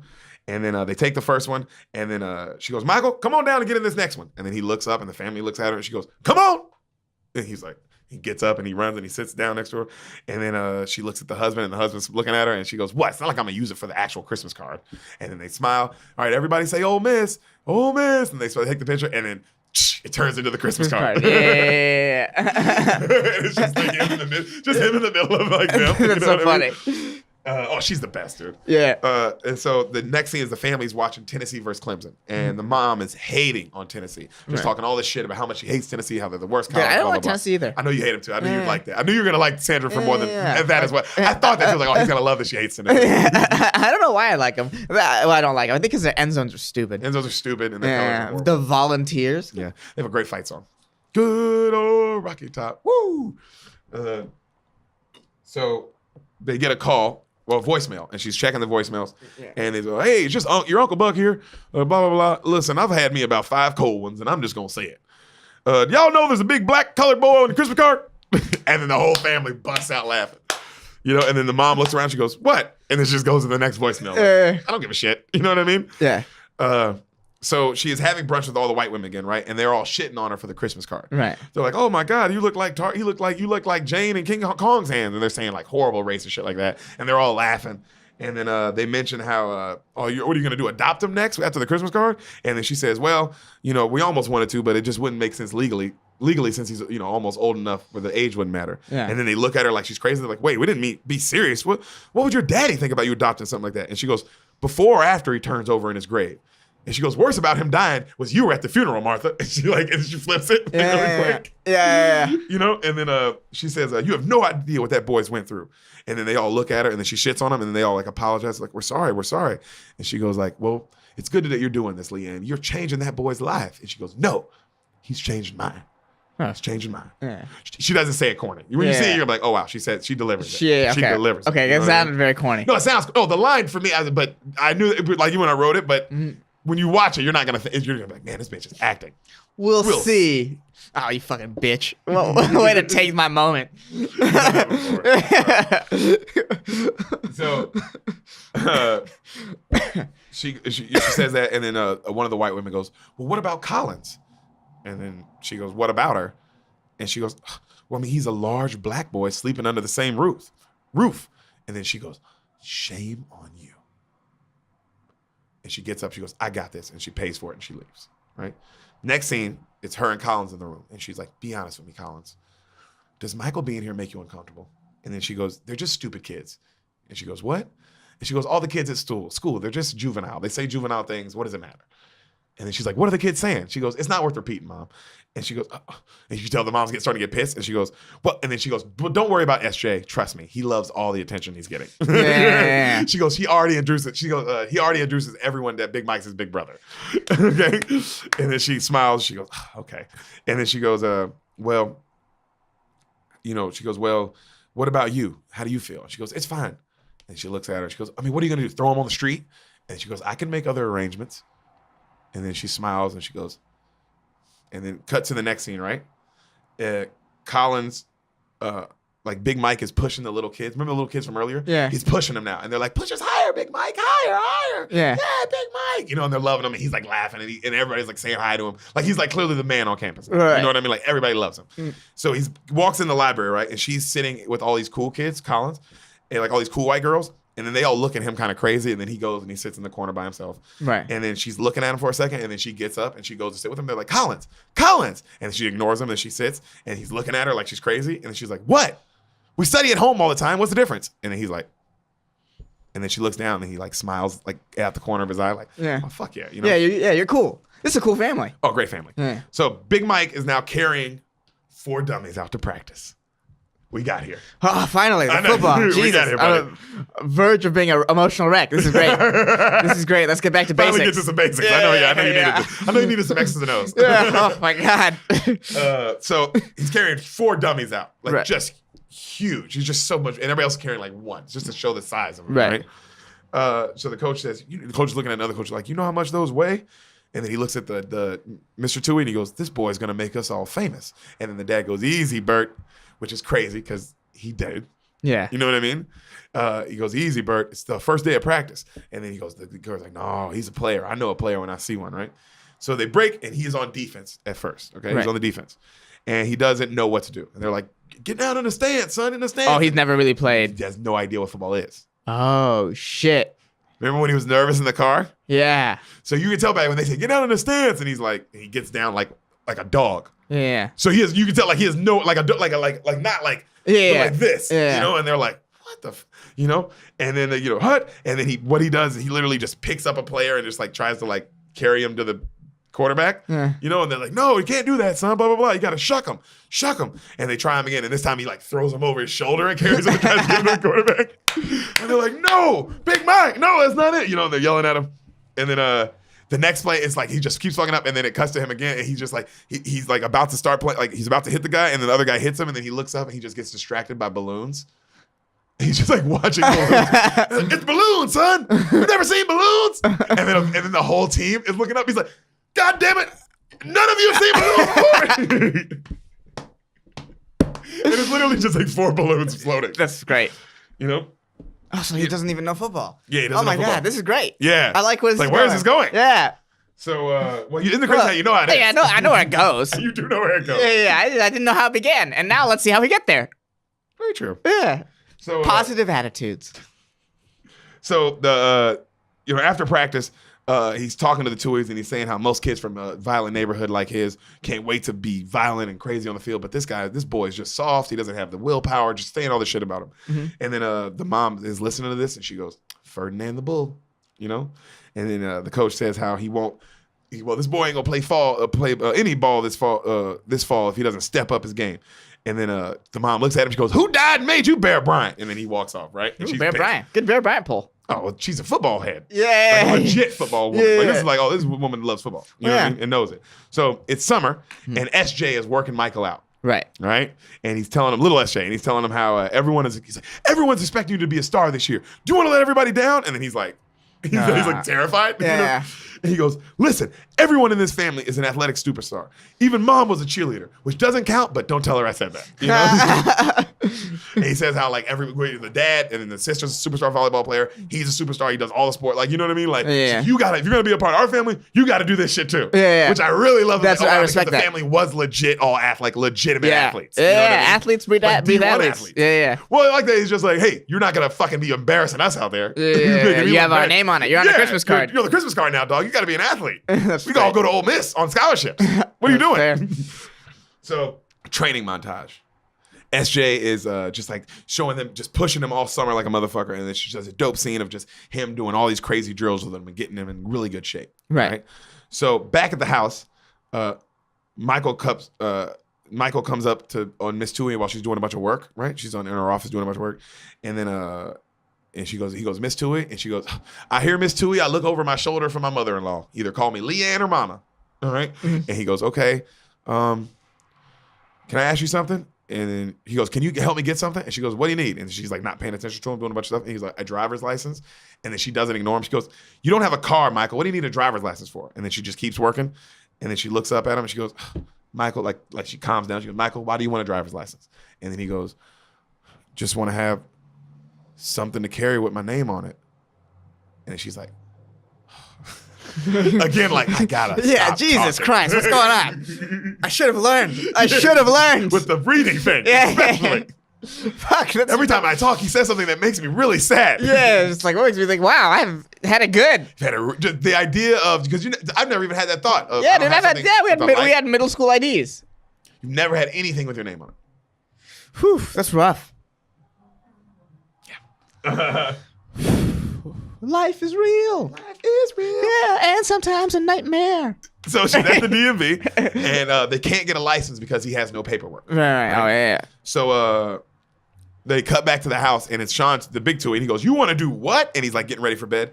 And she goes, I want to adopt him. She goes, I know. She goes, and I know you've been thinking about it. She goes, I saw you put us down as an emergency contact. He goes, us paying for a broken arm is one thing. Us legally having to own up to anything that this boy that we don't know does is a completely different thing. Yes, that's fair. You know what I mean? Mm-hmm. And so they're going back and forth. And she goes, well, and she goes, yeah, you're right. We need to know more about his past. And he goes, well, he's an onion. And she goes, you have to peel him back layer at a time. That's how Michael is. And then she goes, not if you use a knife. Which is a great line. And then he goes, he talks about, well, Michael's not like that. He doesn't want to be peeled back. He doesn't want to know anything about his past because he doesn't care. He forgot it all. He just wants to forget, and that's okay. Let him live that way. Maybe he doesn't want to talk about it. You know what I mean? Like if he doesn't want to talk about it, we shouldn't force him, which is a great point. Yeah. And then she goes, oh, you're right. And then he goes, what? She goes, you're right. He's like, whoa, I want to get that on tape. Can't believe you're saying this. You know what I mean? Because she's that kind of woman. Right. And then she goes, well, just promise me you'll think about it. And he goes, all right, I promise I'll think about it. So at the DMV, she's waiting still. And she is pissed. So she rushes to the front of the line and she goes, I'm not cutting, but excuse me. I just want to know, I've been here an hour. And she goes, I've been sitting here for an hour and a half. And all I've been seeing people do is drink coffee and shoot the shit. Who's in charge here? And then the lady, it's a big black lady. And then she points to a picture of George Bush. And she looks at him and she goes, well, if I was in charge, I'd have this place in shape by a week. And then she goes, well, go ahead. And then the lady goes, what can I help you with? And then she goes, no, this guy was here first. And the guy goes, no, I actually want to hear what you have to say. Yeah. And then she goes, well, I want to become someone's legal guardian. And then the lady goes, I fear for that poor child. So it cuts to her now in the office talking to this guy. And then he goes, we actually found one case file on Michael. And then and then she goes, oh wow! And then she reads it, and she goes, it's like a horrible story about him getting split up with his family as a kid. The thing that he keeps flashing back to. Yeah. She reads that, and she goes, after that, we don't really have much on him other than he's just in and out of random foster cares, and he runs away, blah blah blah. And then she goes, oh okay. And then she's like, wow. And then she goes, well, what else do you have? And then she goes, well, we have all these other cases too. She goes, well, what about the mama? And he goes, well, if you find her, let her know we have all these other cases too. And she goes, what do you mean? And she goes, well, she has about 12 kids. And he goes, but with her drug and arrest record, I'm pretty sure she doesn't remember how many kids she actually has. And so she goes, Fuck. So, and then she goes, well, I guess we got to find her, though, because we need her permission, right, for this to become official. And then he goes, no, he's a warden of the state. You can just write your name down, and he's yours. And then she goes, so you would give him away without even telling his mother. So the next scene, it's her going all around Memphis looking for her mom. This woman is the shit. Yeah, this woman is crazy. So she's looking all over the hood looking for Miss Orr, right? Mm-hmm. And then finally she finds her. And she finally finds this abandoned building, knocks on the door, finally finds her. And then she goes, Miss Orr, Miss Orr? And then the lady answers, and it's this like cracked out looking woman. She goes, you from the state? And she goes, no, ma'am. And she goes, I'm just Leanne Toohey. Your son Michael lives with me and my family. And then she opens the door for her, right? And then she comes in, and her house is all fucking wrecked. And she's like, how's my boy? How's Big Mike? He's doing real well. He's doing real well. And then the lady goes, you want some wine? And she's like, no, I'm fine. And then she goes, she asked the mom, she goes, when's the last time you seen Michael? And she goes, oh, Big Mike, I don't remember. And then the mom goes, well, how many foster kids you got? And she goes, oh, I'm not a foster mom. And she goes, wait, state don't pay you nothing? And then she goes, no, ma'am. And then she goes, and you feed them and you clothe them? She goes, well, if we can find clothes in this size. And then the mom goes, you a good Christian lady. Like that. And then she goes, well, don't be surprised if you wake up one day and he gone. And then Leanne goes, what? She goes, he a runner. At least that's what the state call him. You see, every place they send him to, he slip out in the middle of the night and he come looking for me. And every night, sure enough, he find me and he take care of me. You know? And then she goes, okay. And she goes, well, does the father have a different name? Because we're trying to find any paperwork on him when we can't. And then she goes, I think the boy's father's name, Proctor. And then she says, he says, oh, well, do you know where he is? And she goes, no, he left a week after he was born. She goes, okay. She goes, well, do you have the birth certificate? And then she looks sad. And then the mom's like, no. And she goes, Leanne's like, it's okay. And then the mom just busts out and starts crying, right? And then she goes, Miss Orr, you'll always be Michael's mama, right? And then the mom stops, and she stops crying, and then she goes, would you like to see him? She goes, no, not this way. And then she busts out crying again, and then Leanne's looking at her, and she goes, it's Williams. His last name's Williams. I don't even remember who the boy's father is. And she breaks down, and then Leanne gets up, and then she just holds her hand while she cries. Scene ends. Fuck. Dude. So. Fuck. Good God. Next scene, family is sitting down with Michael. Yeah. And they're at the big dinner table, and they're all smiling. And then they go, Michael, we wanted to ask you to become your legal guardians. And he's like, what's that mean? And then she goes, well, it means you'd legally be a part of this family, blah, blah, blah. And he goes, so basically what we're asking you is, do you want to be a part of this family? And then he looks at the Tuohys, and they smile. Then he looks at Collins and SJ, and SJ's like that. Yeah, you know? SJ's pumped for everything. SJ's so pumped. Yeah. And then he goes, I kind of thought I already was. And then they all laugh big, right? And then he signs, and he's a part of the family. Ooh, that's nice. Right? But there's still a bunch of pages left, so what conflict will occur? Well, Leanne, I love it. She does this, man, she's such a good acting. She does the thing where she goes, well, all right then. And then she gets like mad and storms off, so she won't cry in front of everybody. That's funny. Love that character trait. She cries. Yeah, love. And then she storms. She doesn't let anybody see her because she's like a tough Southern belle bad bitch. Yeah. Oh yeah, she's tough as shit. Yeah. So she gets him his driver's license. Okay. Right. And their next scene, he's blindfolded, and they're taking him outside, and they're like, all right, and they reveal him, and then it's a brand new black F-150 truck. Oh, nice as shit. Good God. Yeah. He's a big boy too. Yeah. Huge truck. And then he's like, oh, right. And they go, is that the one you wanted, right, Mike? And he goes, and then she goes, all right, we'll go take it for a spin. And he runs towards the truck, and SJ's like, come on. And then she's like, all right. And the mom's like, buckle up now. And then she goes, and then Collins goes, he wanted a truck. And then she goes, the dad goes, yeah. Michael thinks he's a redneck for some reason. Which makes total sense because of the school where he went to. Truck. Everyone drove. My school too. Everyone drove trucks. Everyone was redneck. Okay. It is what it is. All right. So Confederate flagged all day. You know what I mean? It's just normal. So SJ is showing Michael now the offensive plays, right? Mm-hmm. And he's using all the spice racks. And he's showing him how, like, who to block on this play and this play. And that's what he's like. He's doing offensive line. Yeah, but just showing him who he's going to be blocking and all that. And so the mom comes in. She goes, what's going on here? And then she goes, Michael got moved to offense, so we're going over the playbook. And she goes, okay, well, make sure you put everything away when you're done. And then she heads upstairs. And he goes, hey, Mom. And then they look up all nervous. And then they go, the new Madden game came out, and we were wondering if you could take us to go get it. Like, that kid way of asking. Yeah. And then she goes, SJ, I'm too busy. I got work to do, blah, blah, blah. I can't drive you. And he goes, well, but Mike can drive. Big Mike can drive. And then Mike's like, please. And then cut to they're driving, right? Right. And then they're listening, they're jamming out in the car and they're listening to like old school rap and shit. Right. And then it's a great scene. It's just them like, this is a jam for all the fellas. Just bust a move. You want it, you got it. And they're just like, if you want it, baby, you. And then all of a sudden a truck backs out. Bam! They crash into a motherfucking truck. That's how that scene ends. Oh God. Is SJ dead? Full speed. So. Oh God, no. No.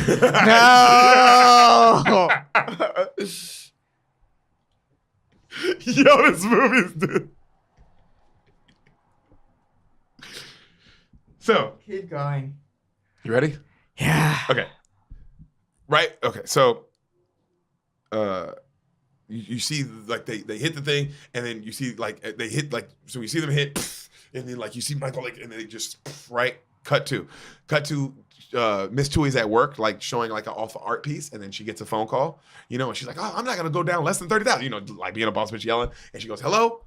What? And then she cuts to her speeding on in the BMW. She gets there. The police are like, "Man, you can't come." She's like, "Those are my kids. Those are my kids." And she runs over the thing. And then she looks. The truck is completely smashed into the back of this other truck that was backing out. Yeah. Right.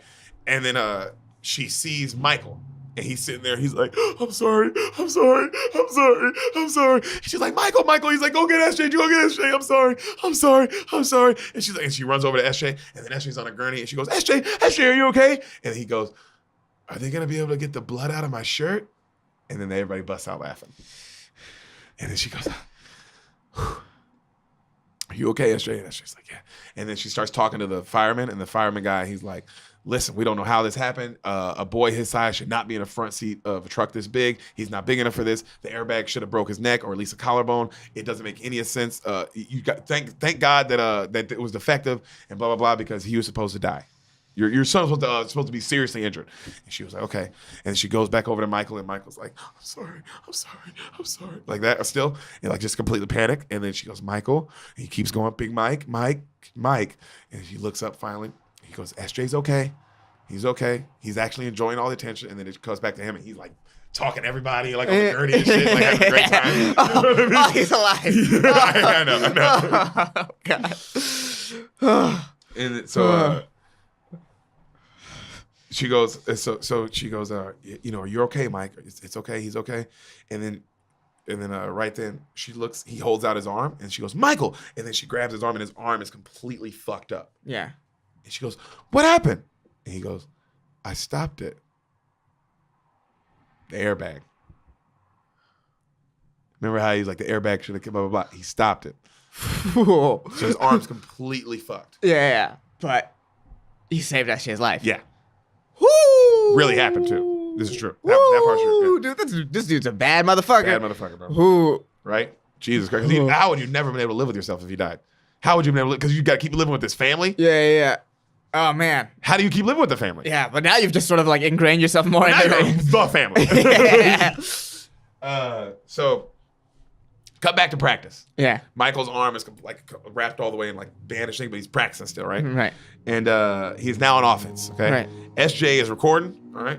And he's getting destroyed. He's just getting, the DN is just tearing him up. Yeah. And the coach is just on his ass, and he's yelling at him. He keeps holding, or he's yanking him by the collar. He's just fucking up, right? And the coach is just, "Oh, look at me, son. You do that again, you're going to get flagged. When you get flagged, I get pissed. Now let's go. Get it right." The coach is getting on him. Mm-hmm.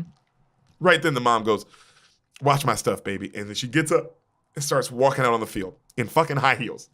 Bad. Slaps Bert on the butt. Mm-hmm. He goes, "Give me 1 minute, Bert. We're in the middle of practice, Leanne." And then she goes and she yanks Michael out of the huddle and goes, "Big Mike."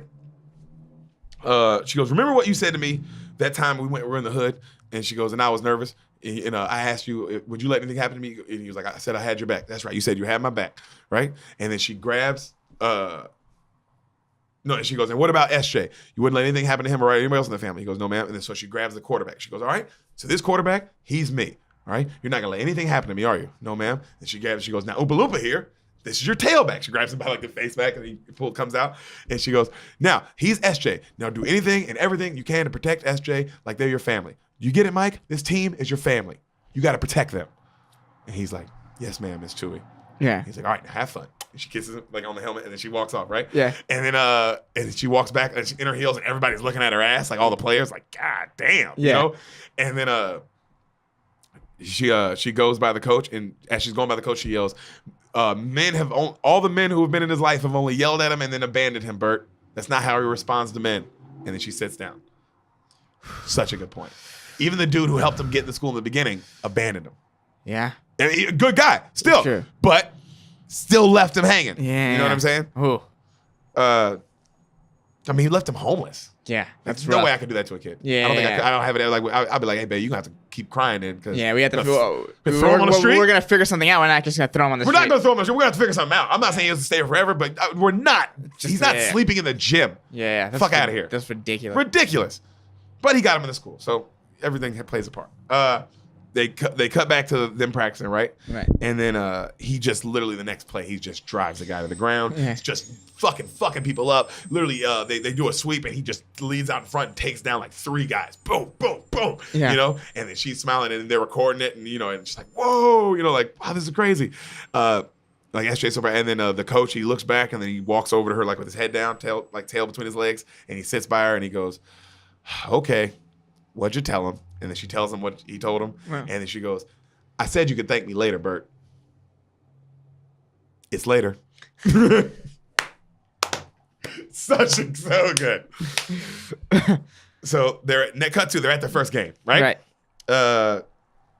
The mom is complaining about all the rednecks in the crowd. She's like, oh, way too many rednecks here, blah, blah, blah. Because even though it's a home game, the away team came out. So she's like, and they're all country people or whatever. Right. So blah, blah, blah. So the other team comes out and they're immediately talking shit to Orr. Right. They're all just fucked up, blah, blah, blah, talking shit to him.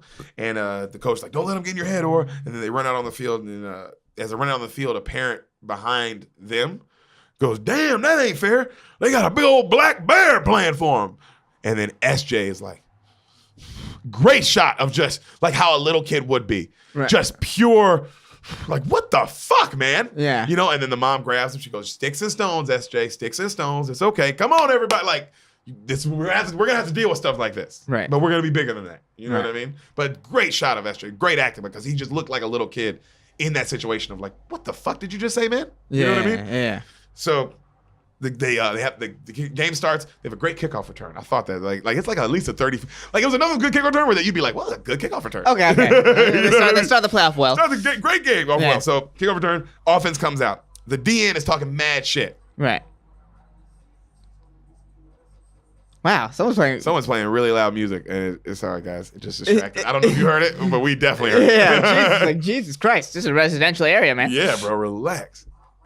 Is he like? What is he? You want me to look? I'm gonna look. Hold on, guys. I think this guy is literally right outside of our fucking window because it's so loud. Oh well. Okay.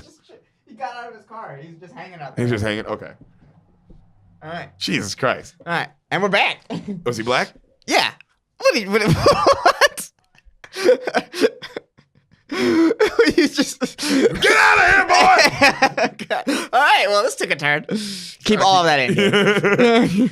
So Big Mike, the dude's talking shit to him, right? Yeah. The DN, and he's talking mad shit. He goes, "I'm coming after you, boy," and then he rips past him and gets sacked immediately. Right. And then he goes like, and then everybody's like, "Come on, Orr, come on." And he's like, "All night long, fat ass. I'm on you all night long." And then he's like, "Hold on, I got your number, boy." And then the redneck dude in the stands like, "That's my boy," the one who said that shit. Right. So they line up again. The dudes are talking. Here we go, round 2, boy. And then they do like a stunt and confuse Michael and get another sack. Right. Right. So the mom's like, "Oh, why are you passing so much, Bert? Do a run." The dude keeps talking shit, and then they finally drop back to do a pass, and then the DN like acts like he's gonna rush, and then drops back and like knocks the ball down. You know what I mean? So the DN starts a great game. Yeah, he makes 3 plays in a row. Yeah. You know, which that's insane. Having a great game. He's having a great first series. Jesus Yeah. Christ. All 3 plays? Yeah. We don't know what's happening. Yeah, it's just be loud outside our window. Just be loud outside our window today. What the fuck? Yeah. Crazy. Well, that's how fast of a start the It's DN never got been- to. Yeah. Also that. It's never been that consistent before with noise. Yeah. All right, so the DN's having a great game. Great games, kicking ass. Yeah. The mom's going off, and she's like, blah, blah, blah, another pass, Bert, blah, blah, blah. And then the kid's still talking shit to Michael. Yeah. And then the mom keeps yelling, and then she's yelling at the coach, and then she eventually calls him, and he answers his phone. He's like, hello? She's like, why are you passing so much, Bert? Do a goddamn run. And then he hangs up on her, and she's like, did he just hang up on me? And then Tim McGraw goes, no, he just lost service. And he like goes back to watching the game like really embarrassed. Like, Yeah. He's like, no, I think he hung up on me. And so they right then the guy, the redneck in the stands goes, that's my boy, that's right. Kicking that blue gums ass all night. Don't know what that means. But I assume it's racist. Kicking that blue gums ass. That blue gums ass, baby. We just learned a new slur. And then she gets up, the mom gets up, hey, crotch mouth, zip it, or I will zip it for you. And then she sits back down, and then SJ's looking at her, and then the dad goes, sticks and stones, huh? And she goes, turn forward. Everybody just watch the game. Keep filming. Watch the game. She's like mad now. Yeah. She's great. Amazing. So the Milford team just starts driving on them, right? They just driving on, and eventually they score a touchdown, like a long touchdown run. Mm-hmm. They go up 7-0, okay? So Big Mike comes back out, 66, still talking that shit, all right? He stuffs a run, and blows by Michael and stuffs a run. And then while Michael's laying on the ground, he walks by him and goes, black piece of crap, and kicks his helmet. Like really hard, right? And then of course the coach goes, hey, ref, what? He just kicked my boy. He just kicked my player. Did you not see that?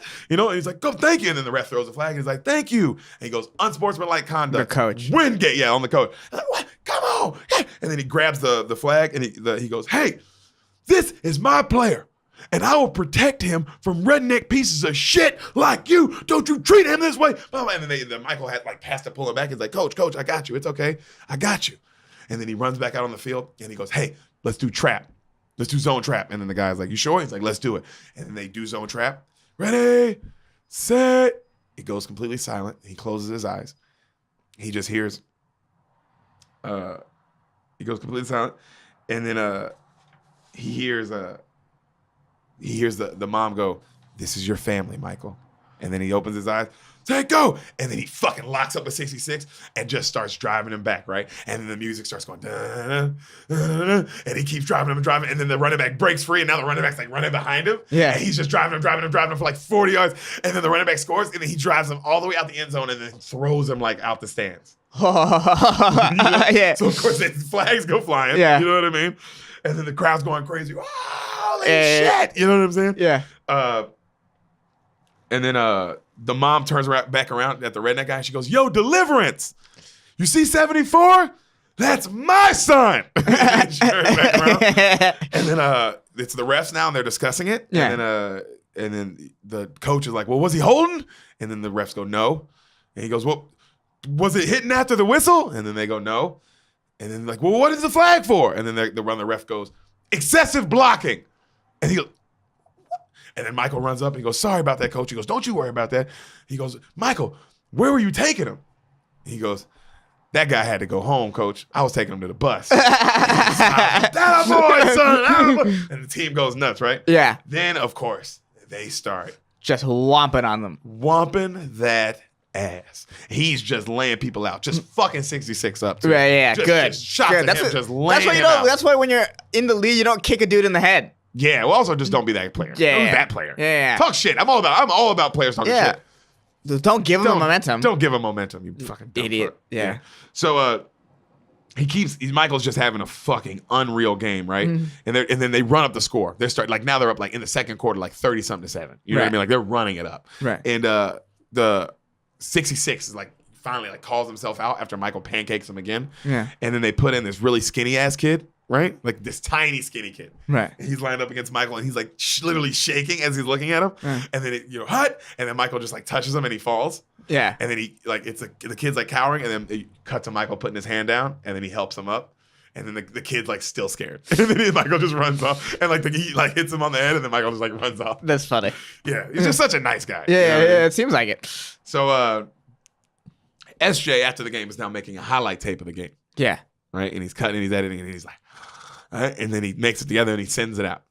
And the recruiting, they're cut to the recruiting offices now, right? And then the guy is talking about the Army All-Star game, blah, blah, blah. And then a guy comes up and goes, hey, do you have any slots open left for that? Which the Army All-Star game is the biggest high school game. You know that? It's the biggest high school. Yeah, it's the Army All-Star game is the game. It's where all the 5-star recruits. It's all the McDonald's All-Americans It's the McDonald's. Yeah, that's it. It's the creme de la creme of high school football athletes. Okay? Right.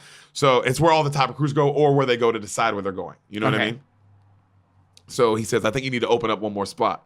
And he goes, why is that? And then he pops in the tape, and then the guy smiles big, and he's like, "Oh fuck!" Yeah. And then this really goofy song starts playing, like "Another country going to," like that. Yeah. And then it cuts to Nick Saban, actual Nick Saban, watching, and he's like, "Wow." Then Auburn coach Tommy Tuberville. Oh, they get the real coaches. The real coach. He's like, and then Phil Fulmer, then Lou Holtz. Everybody, the Arkansas, like everybody, they're getting everybody, and they're just like, "What the fuck? Who is this kid?" You know what I mean? Right. So, and then like just all have boners, and then like Phil Fulmer's like, I want him bad, like that. Yeah. So it cut to practice, right? They're getting ready for practice. They're doing jumping jacks. You see Phil Fulmer, Coach Fulmer, running down the steps. And that's the actual coach from Tennessee volunteer coach, running down the steps, right? And then all the other college coaches see him and they go, oh shit, Fulmer's here. Might as well wrap it up. You know what I mean? This is when Tennessee was Tennessee. You know? Right. So he runs down. He says what's up to all the other coaches, and the coach for the high school like is talking to him, right? And then he asks him, he tells him how, coach, you're a great coach, and I think there's no doubt you're going to be at the next level soon. And he goes, but hey, for now, let's see Michael do some drills. And they're like, all right, let's line it up. Big Mike, Jake Collins, let's do it. Best on best. Here we go. Head up. So they line up, him and the other dude, and they're just literally head on. Goes silent. Ready, set. Michael closes his eyes, opens them, hut, pancakes him. Bam! Team goes crazy. Like that. And then every single coach immediately pulls out their cell phone. And they all start calling. And that's all they call. And then Coach Fulmer's like, well, that's all I need to see. And then the Clemson coach goes, that's all I need to see too. You tell Big Mike he gets his grades up, he's got a spot on Clemson's starting roster next year. And then Coach Fulmer goes, you wish. Like you'll wish you'll get him. You know what I mean? And so next thing, Michael's getting letters like crazy. Like there's just literally stacked this high letters on at his table at the house, right? Right. So Leanne is talking about how his GPA is too low to Sean Tui, and tells him like his GPA is too low to get into college. And then he's like, oh, that's okay. Well, he'll just have to go to JUCO first. And then she goes, no, he is not going to JUCO. She goes, 50% of JUCO players don't make it to real colleges, and most of them, and if he ain't going to real college, he definitely ain't getting to the pros. And he's like, the pros? She goes, aren't you moving a little too fast? We're not even sure if he's going to get offers. And she looks at him like, and then she plays voicemails, and it goes, you have 30 new voicemails. Hey, how's it going, Leanne? This is Coach Nick Saban. Just trying to get a hold of you guys. Bleep. Hey, how's it going? This is Lou Holtz here, trying to get a hold of beep. Just like, yeah. Like, what are you talking about? Yeah, this is gonna happen. Yeah, this is already happening. Yeah, if the head coaches are calling, he's got a full ride. Yeah, that means they want it's done deal.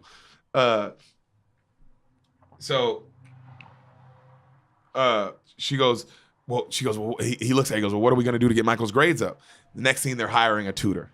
It's Kathy Bates. She's such a good actress, by the way. She's so fucking phenomenal. Kathy Bates is good in everything I've seen, dude. Which is just Titanic. But still, she was great in that. You've never seen Misery? No. Wow. Waterboy? No.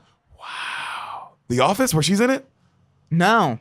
Yeah, dude, she's a phenomenal character. Every character I just named is a 100% different character than any other character she's played. That's why I said, oh yeah, dude, she's incredible.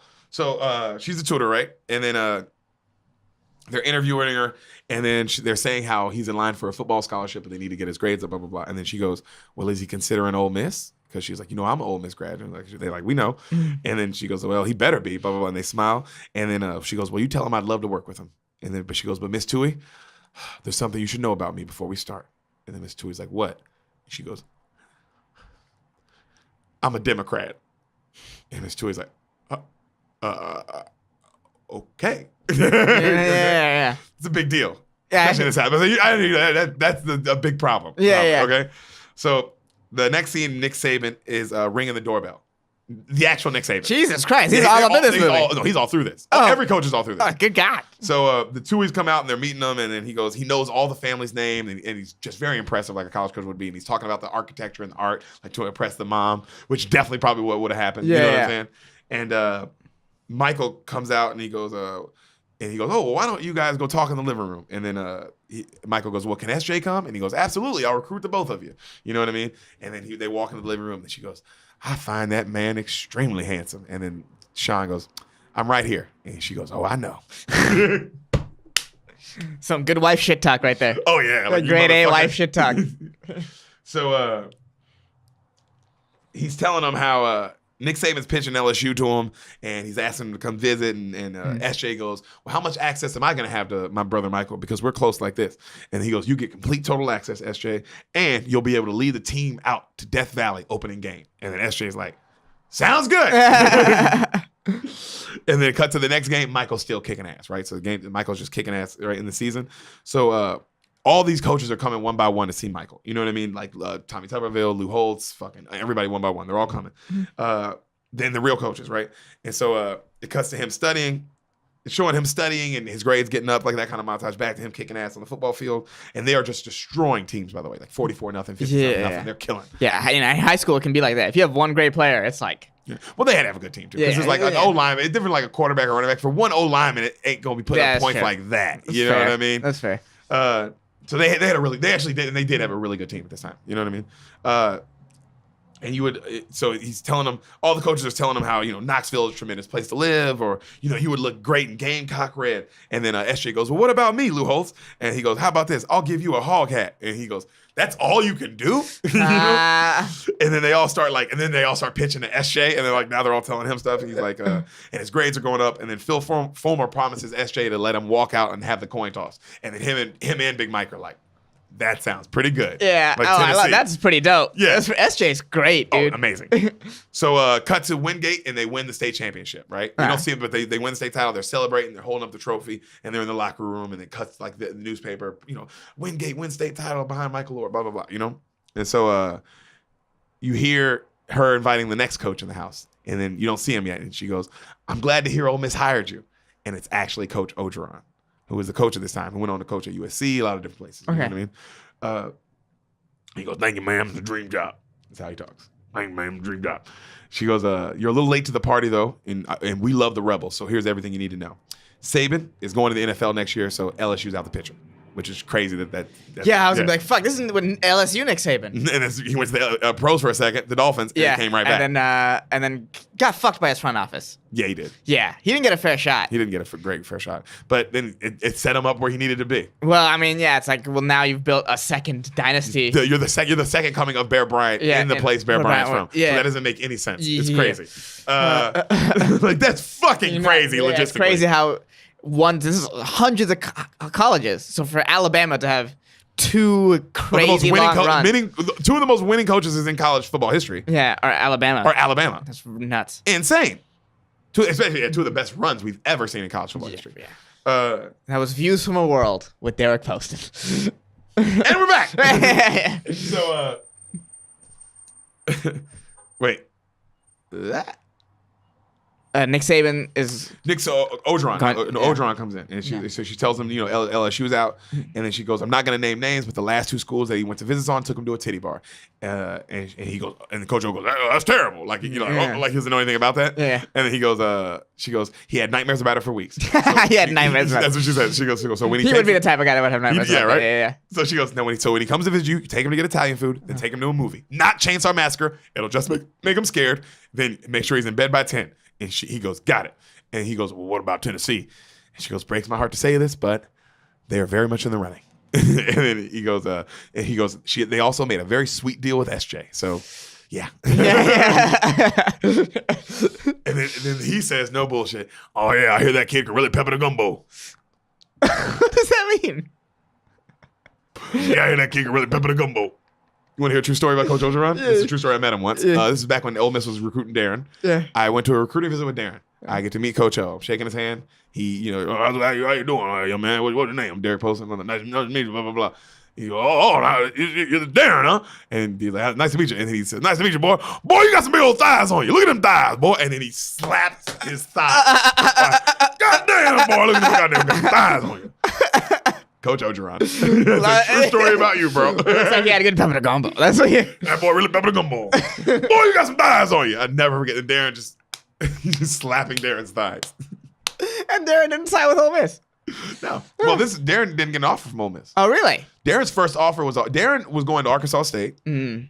Another world in Deric posted. My friend who plays in the NFL. Trey asked this story too because Trey didn't know. Trey was like, "All this happened to your friend?" And I was like, "No." Darren was signed to Arkansas State, which is a small D1 school, very small. Then out of nowhere, like getting close to signing day, like where he was officially going to sign with Arkansas State because he already committed, Auburn offers out of nowhere. They got his tape. He was a 2-star recruit. You know what I mean? Not a big recruit at all. Yeah. Auburn gets his tape. They find him. They offer him. He commits because they were the first big school to offer him. Yeah. Literally the next day, bro, he gets offers from Florida State, Alabama, all the SEC schools, Ole Miss, University of Memphis, like big schools in the area now, just because fucking Bobby Bowden came to see Darren. Oh wow! Just off Auburn, like nobody wanted him. Auburn, and then everybody was like, "Who is this guy?" And then they all saw how good he was from his tape, and that he was this diamond in the rough. Because everybody started calling him, "Oh my God, this guy's a diamond in the rough." But he didn't break his word. He stayed with fucking Auburn, and he won a national championship for it. And look at him now in the NFL, still playing for the Tennessee Titans. Darren Bates, look him up. He's a fucking beast. Whew. Proud of you, buddy. Yeah. He also knows the son. What's up, Darren? Yeah. So he's telling him, about the sweet deal with SJ. So now Coach Orgeron's pitching to him, and he's like, "You like barbecue, Big Mike? We got the best barbecue in the South. You know what I'm saying? You can go to a gas station, get the best catfish you ever had, Big Mike." He's just talking about food. Right. Smart. Good point. Right? And then he goes, "In every game, we walk through thousands of people on the Grove, and he goes, and Bubba and SJ, for you, I'm gonna let you lead the walk through the Grove with me," which I've seen them do, which is really cool. The Ole Miss walk through the Grove. Yeah. And then he goes, Tennessee offered to let me walk on the field for the coin toss, and then Coach O's like, "I'll throw in a sideline pass." So it cuts back to him, and he's studying with his tutor, right? Yeah. And Miss Sue's telling him all about Tennessee, and she's making Tennessee sound like it's got haunted, scary ghosts. And Big Mike's all getting all nervous. Yeah. And she's like, "You know where they keep all the dead bodies? Right under Tennessee's field. When I'm likely to reach up and grab you. But, go to college where you want." And I love it. He's like this. Yeah. So cuts to him on signing day, right? And he's reaching for the Tennessee hat. And then he goes past it and he grabs the Ole Miss hat and everybody goes, "Ah!" And all the cameras and everybody goes, like, the reporters are all on him and signs with commits to Ole Miss, okay? Yeah. So the asshole teacher who gave Michael a D, the asshole teacher from the beginning gives Michael a D, right? Mm-hmm. And the mom comes in, she goes, "Michael needs a B, blah, blah, blah." And he goes, "Well, I don't give grades to someone who doesn't deserve it." And then she goes, "Well, what can he do to earn it?" And she's like, "Well, he can earn it like everyone else. There's a final essay that's a third of the grade. He does good on that. He might have a chance." And then the guy, he's an asshole about it, right? And then she's like, ah. So they go through the reading list at home, him and Miss Sue, and they're reading about what they're going to write about for the last essay. Right. And then she's saying all these things, and Michael's not interested. He's just watching basketball, watching the game. He's not interested. And then finally, she says, the charge of the Light Brigade. And then half a league onward is what Mr. Tui says as he's watching the game. And then everybody looks at him, and he goes, "I love that story." And she goes, "Oh, well, why don't you do this? And I watch basketball." And then Miss Sue hands the remote and hands him the book. And he goes, "All right, okay." And then he starts reading the story. And he goes, "This story is about Ole Miss versus LSU." And then Big Mike's like, "No, it's not." And he's like, "Yes, it is." He's like, "That's why it's," he goes, onward the 600 road into Death Valley. Death Valley is where they named LSU Stadium. And he breaks it down how it was this great war and how it's kind of like LSU and Ole Miss battles. You know what I mean? It's really cool, right? And then Big Mike's like, "Wow." And he goes, "And into the Valley of Death rode the 600. And then Big Mike's like, "So they knew they were going to die?" He was like, "They did, Mike." He was like, "Wow, that's so sad." And he's like, "I think you found something to write about, buddy." He's like, "Yeah." And then Miss Sue's looking at him, and she's all impressed. And she hugs Sean. So they are, he's reading the paper, right? It's you hear, it's a voiceover of him reading his paper. Right. And it's flashing through. It's wild. This is crazy. That's wild. I knew it was going to happen. It's flashing through all the all the hard times in the movie that he's gone through. Right. As the paper's being read, voiceover by him, right? Right. And it cuts finally to the teacher reading the paper, and the paper, and he gets emotional too, and he really likes it. Yeah. And so it's cut to graduation, right? And everyone's walking across the stage, and then Leanne comes in at the last second, and then she goes 2.52 in his ear. She's like, 2.52. And she goes, "What?" He goes, "What's that?" He goes, "Michael's final GPA." She's like, I got it off his computer. And it shows the principal on stage reading the names. She goes, you broke into the principal's office? She's like, shh. Michael Orr. And she's like, yeah. She's so great, dude. Yeah. And then he goes, and then they've been showing like baby pictures behind everybody. And then it's a picture of Michael as a baby. Yeah. And the crowd's like, oh, right. And then he goes, where'd you get a picture of Michael as a baby? I scanned it off. She's like, I scanned it off a baby ad.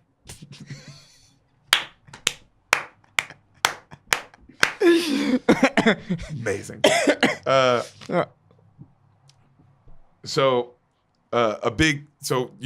Everybody, it's afterwards, and all the teachers are happy for him, Big Mike, and everybody's congratulating him, and the family's hugging him, and then the mom goes, young man, I need a proper hug, and then they hug, right, and she's crying, and she's doing the thing where she storms off, and then they're showing, it's back at the house, they're showing Michael stuff at the, like, Ole Miss stuff at the house, and they're telling him, like, this part of campus, and they're, like, reminiscing on memories, too, and she's like, that's where your mom gained her freshman 15, and they're all laughing, right, and the phone rings, and then she's like, hello, and then cut to now, it's her walking into office buildings with Michael, and he's wearing what he was wearing in the beginning of the movie. Yeah. And then she's like, not the dirty clothes, but in the beginning where he was getting interrogated. Right. And then she goes, Michael, don't worry, we got nothing to hide, blah, blah, blah.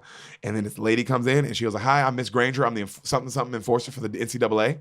And she's like, real serious. And then she's like, oh, I'd like to talk to you, Michael. And then they get up to go in. She's like, all right, Michael, let's do it. She goes, just Michael.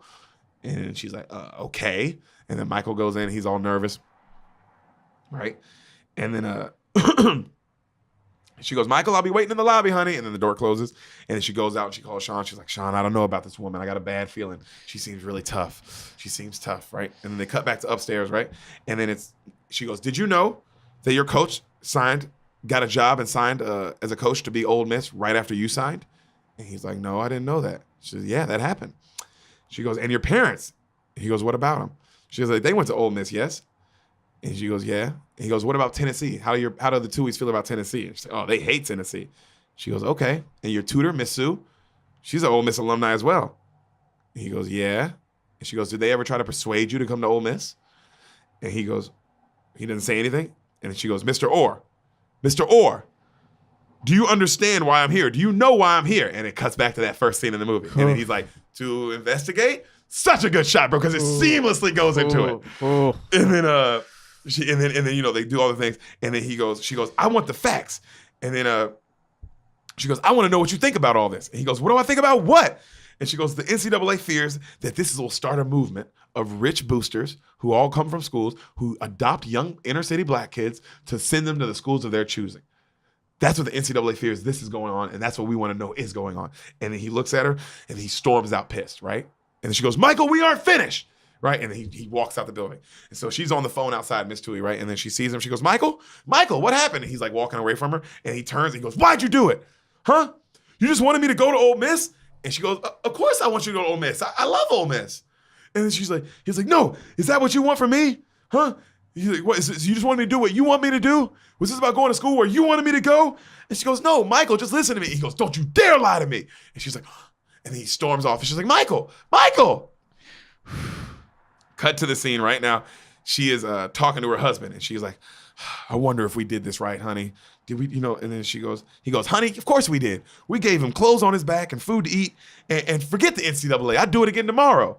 Has nothing to do with him. This is the dad. Yeah. Like, he's so mad. He's like, this is crazy, And then she goes, what about Ole Miss? He goes, what about him? She goes, did you ever ask him if that's where he wanted to go? He goes, Michael knew he could go any college he wanted to. And she goes, yeah, but did you ever ask him? And he's like, no, I didn't. She's like, I didn't either. She goes, I know I never did. And then he says, come here. And they're quiet in the room. And then he hugs her and she goes, am I a good person? And he goes, you're the best person. He goes, you're the best person I know. Everything you do is for others. He's like, and she goes, why is that? And then he goes, I have no clue. And then they laugh. And she goes, Sean, what if he never comes back? And then she starts crying, right? Cut to the hood, right? It's late, it's night. Big Mike rolls up on that dude who was talking shit earlier, right? Remember that guy? And he goes, I'm looking for my mama. And he goes, oh, I seen her around. He goes, matter of fact, and he looks at his watch. He goes, she actually stops by around this time for a little taste because he's on the corner selling crack, And he goes, you wait around for a while, you'll probably catch her. Just go ahead and wait upstairs. I'll let you know. I'll let you know when she gets here, blah, blah, blah. He's like, okay. So he goes in. He's like, go inside and have a 40 or some shit. And so we'll chop it up. So he gets in there, and there's like a little party going inside. And then the guy follows him in. He's like, man, you looking fit, Big Mike.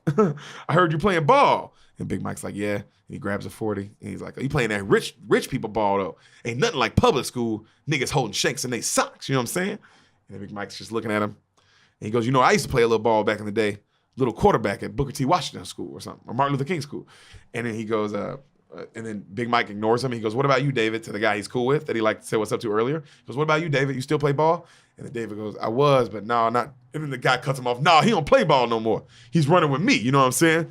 You can run with me too if you want, Big Mike. I got a spot open available for you. A corner just for you. Some shit like that. And Big Mike's kind of looking at him.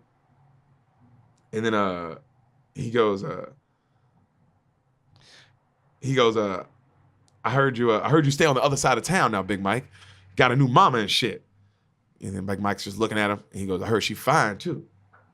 And then he goes, she got a daughter? And Big Mike looks at her. And he goes, you tapped that, Big Mike? And Big Mike starts getting pissed. And he goes, oh, Big Mike, you tapped that. You motherfucker, you crazy. You a Big Mike. I knew you tapped that, blah, blah, blah. And then he goes, Big Mike stands up. And he goes, look, man, I'm just going to wait for my mom at the apartment. And he goes, sit your ass down, man. I'm just trying to find more about your white sister. And then he goes, hey, shut up. And then right then, like all the other hood niggas get up, except the one he's cool with. And he puts everybody down. They all sit back down calmly. And he goes,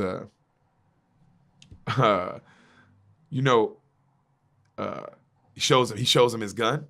And he goes, who you telling to shut up? I'll bust a cap in your fat ass. He's like, and then I'll drive over to your crack ass mama and her sweet daughter and kill them too. And then right then he grabs him by the fucking head and blasts it through the wall. Then another nigga gets up and puts a gun on Big Mike's head and goes, calm down, big fella. Big Mike grabs the gun, puts it up. The guy tries to shoot him, barely misses. Big Mike fucking throws him over his back. Bam! Body slams him through a table. These other two guys come around, try to grab him. Big Mike grabs them and then throws them through the stairs banisters.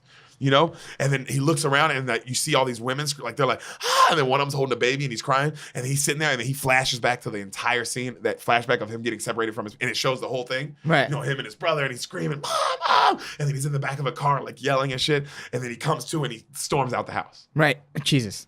Right? Mm-hmm. So,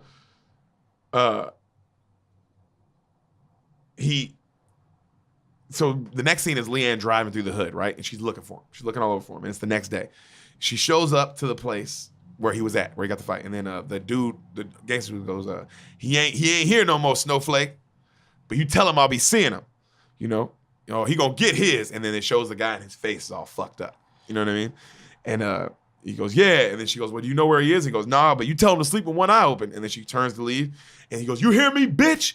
And she stops and she goes, no, hear me, bitch. You threaten my son, you threaten me. I even see you in the downtown area. She goes, your ass is mine. She goes, I'm in the prayer group with a member of the DEA. I'm one of the leading members of the NRA, and I'm always packing. And she grabs her purse.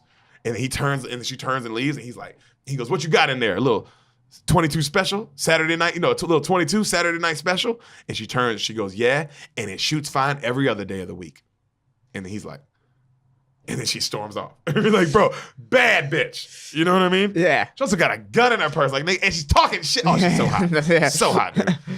So her phone rings when she gets in the car, and then she goes, Michael, and you hear mama, and then she speeds to where he is, right? And it's the laundromat. Yeah. Where he would clean all his clothes. And then she gets to him and they hug, and then she's like, they're sitting on the curb, and she's like, I swore I would never ask this, Michael, but how did you get out of there? And then he goes, she goes, how did you get out of there? And he goes, well, when I was little and bad stuff was happening, my mom would tell me to close my eyes. He goes, and I knew she was doing it just because she didn't want me to see her doing drugs or other bad stuff. But I would close my eyes, and then she would tell me that it's all going to be over soon, and all the bad will be done, and then everything's going to be fine. And I'd open my eyes, and everything will be okay. And she was like, wow. And then she goes, when I was looking for you, I kept thinking of one thing. He goes, what? She goes, Ferdinand the Bull. He smiles, and she goes, I should have asked this a long time ago, Michael. Do you want to play football? Do you even like it? And he goes, I mean, I'm pretty good at it. And she goes, you're very good at it. Yeah. And then she goes, if you want a football scholarship to Tennessee or anywhere else, she goes, that's your choice. And she goes, and I promise to be at every game cheering for you and make sure I'm at every practice I can be at cheering for you. And she goes, but I will not wear that flippant orange. That color is god awful ugly, and it does not go on my color wheel. Mm-hmm. And he smiles, and then she's like, he goes, so I can go to Tennessee? And she goes, it's your decision. It's your life. He goes, what if I want to flip burgers? Can I just flip burgers? She goes, it's your decision. It's your life. And he goes, okay. He smiles big. And so it cuts back to him, and he's in the interrogation room again, right, with the lady. And he goes, sorry, I left the other day. And she goes, yeah. She goes, you were really upset, huh? He goes, well, you were asking upsetting questions. And she goes, was I? She goes, but you never asked me he goes, but you asked me all these upsetting questions, but you never asked, you asked everyone why they wanted me to go to school there, but you never once asked me why I wanted to go to school to Ole Miss. And she goes, you're right, Michael, I didn't. Why do you want to go to Ole Miss? And he goes, because my family goes to Ole Miss. Because my family's always gone to Ole Miss. Done. Answer done. You know what I mean? Oh my God, that's such a great answer. Great, it's done. Yeah, if my family went to Ole Miss, of course I'd want to go to Ole Miss. Yeah. That's the whole point. Or not, this is my family now. They all go to Ole Miss. That's all they talk about. Why would I want to do that? Yeah, I love them. Yeah. So they cut through. It's them walking through the Ole Miss campus now, right? Mm-hmm. And his mom is saying all the stuff to look out for, and like, don't get in trouble with this, don't get in trouble with that. And they're looking at all the stuff. Mm-hmm. And then the dad, while he's doing this, every time she says something, the dad just goes, and just have fun. And she'll say something else, but have fun. Make sure you look out for this too, and have fun. All right. And then Miss Sue says how she reserved him a private cubicle in the library for him, and then he says bye to Miss Sue and thanks her for everything. And then she says, don't worry, we'll be studying soon. You know what I mean? Like, we're not done. All right. And then they go over all his classes, and then Michael, as they're going over his classes, Michael notices like a bad group of hot bitches walking by, and they all like look at him and they're giggling. And then he's like that. And then the big Sean goes, you're gonna have a lot of fun. He's looking at him. Yeah. And then he's like, and then the mom looks at the hot girls too, and she goes, Michael, I want you to have fun, but if you get a girl pregnant out of wedlock, I will drive up to Ole Miss campus and I will cut off your penis. And then little SJ goes, and she means it. And so she goes, all right, well, everybody say bye to him, and everybody says bye, and she goes, bye, baby. And then he goes, thanks, mama. And she goes, you're welcome. And then she's trying not to cry. She storms off, right? And then he looks at the big Sean. He goes, why does she always do that? He goes, well, she's an onion, Michael. Got to peel her back a layer at a time. He goes, okay. And then he runs up to the car window, and she's sitting there all pissed, and she's crying. So cute, just like, all mad. Yeah. And he knocks on the window, and she goes, what? He knocks on the window. She goes, what, Michael? And she rolls down the window. What? He goes, I need a proper hug. And she goes,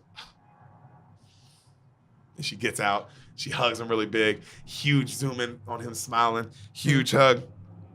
Right? And then and then he smiles big, camera fades away. And then you hear her go, it's black, and you hear her go, voiceover. I read a story the other day about a boy in the projects.